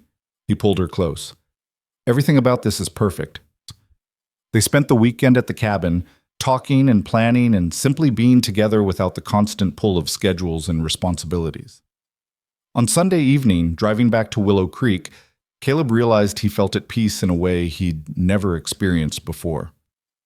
I never thought I'd have this, he said, one hand on the wheel, the other holding Avery's. A partner who actually sees me, who chose to stay when leaving would have been easier. Leaving was never an option, Avery said simply. Not for me. Not with you. The summer passed in a strange rhythm, too slow and too fast all at once. Caleb threw himself into work and his paramedic studies, now in the advanced portion of the program. Avery picked up extra shifts at the hospital, saved aggressively for the wedding and the life they were building. They video chatted with Noah almost daily. He was having the time of his life in Seattle, exploring the city with Michelle and Aaron, bonding with his soon-to-be step-siblings, serving as ring bearer in their wedding. The photos Michelle sent showed a happy, confident kid who was exactly where he needed to be.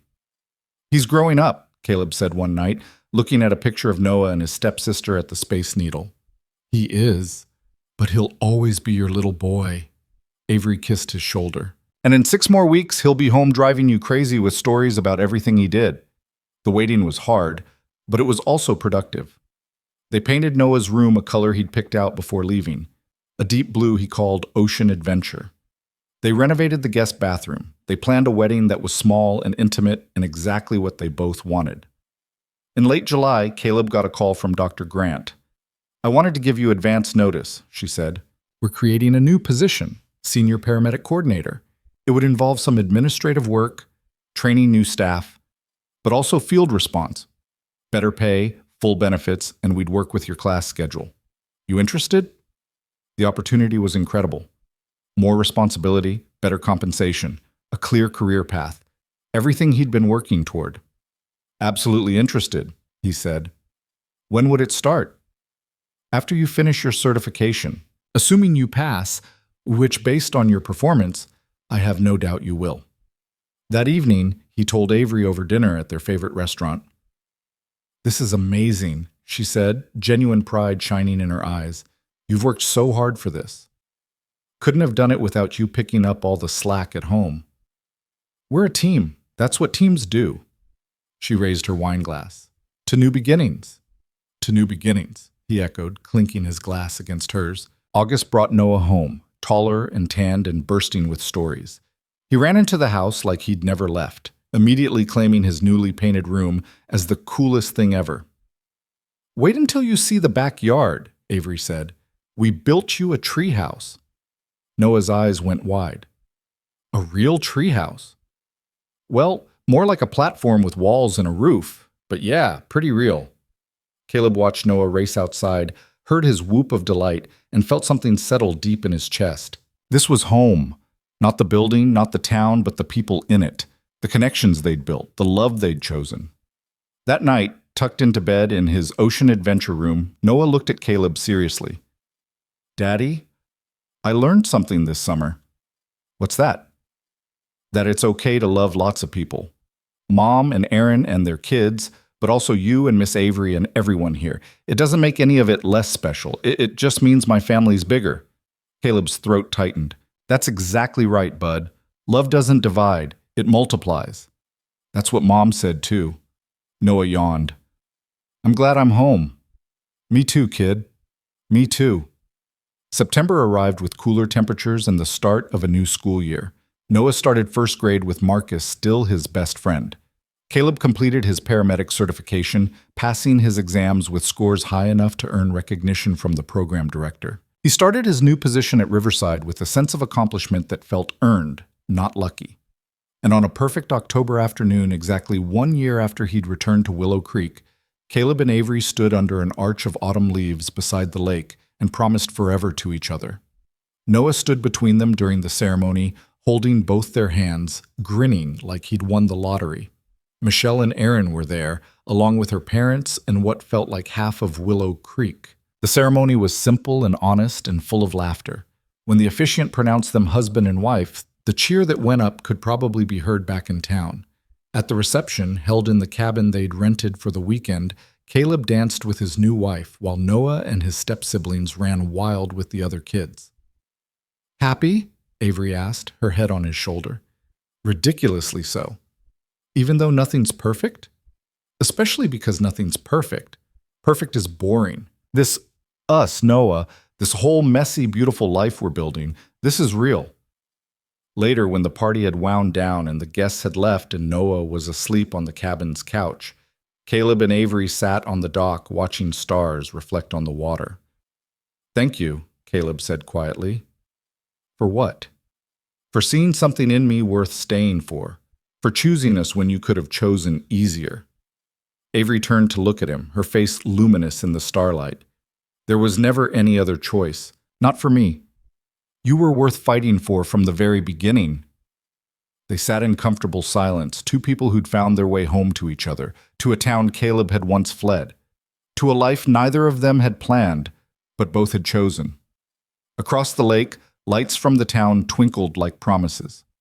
Willow Creek, the place Caleb had spent his youth trying to escape, The place that had seemed like failure when he'd returned with nothing but a divorce and a son who barely knew him. Now it was simply home. Not because the town had changed, but because he had. Because he'd learned the hardest lesson of all. That strength wasn't found in distance, but in presence. That success wasn't measured in how far you ran, but in how deeply you could root yourself in the people and places that mattered. He'd come back to Willow Creek believing he was starting over. Instead, he'd discovered he was starting for real, building something that would last not because it was perfect, but because it was chosen. Day after day, moment by moment, choice by choice. Avery's hand found his in the darkness, her wedding ring catching starlight. Noah's gentle breathing drifted from inside the cabin. Somewhere in the distance, an owl called to its mate. Caleb closed his eyes and breathed in the moment, lake water and pine trees and his wife's lavender shampoo, the smell of home, the sound of family, the feeling of being exactly where he belonged. He'd spent 7 years running from himself, convinced that happiness existed somewhere else, with someone else, in some other version of his life. But happiness, he'd learned, wasn't a destination you arrived at. It was a foundation you built, brick by brick, choice by choice, in the company of people who chose to stay. And this, his wife beside him, his son sleeping safely nearby. A career he'd earned through hard work, a town that had welcomed him back without judgment. This was everything he'd been searching for without knowing how to name it. "Ready to go inside?" Avery asked softly. "In a minute. Let's stay here just a little longer." So they did. Two people who'd both known loss and loneliness, who'd both chosen to stay when leaving would have been easier, who'd built a life out of presence and patience and the stubborn refusal to give up on what mattered. The stars wheeled overhead. The water lapped against the dock. And Caleb Mercer, who'd once believed that small-town life was something to escape, sat beside his wife in the town he'd finally learned to call home and understood the simple truth that had been waiting for him all along. Home wasn't where you started. Home was where someone chose to stay. And this time, surrounded by love he'd earned and built and fought for, Caleb wasn't going anywhere. He was already exactly where he belonged.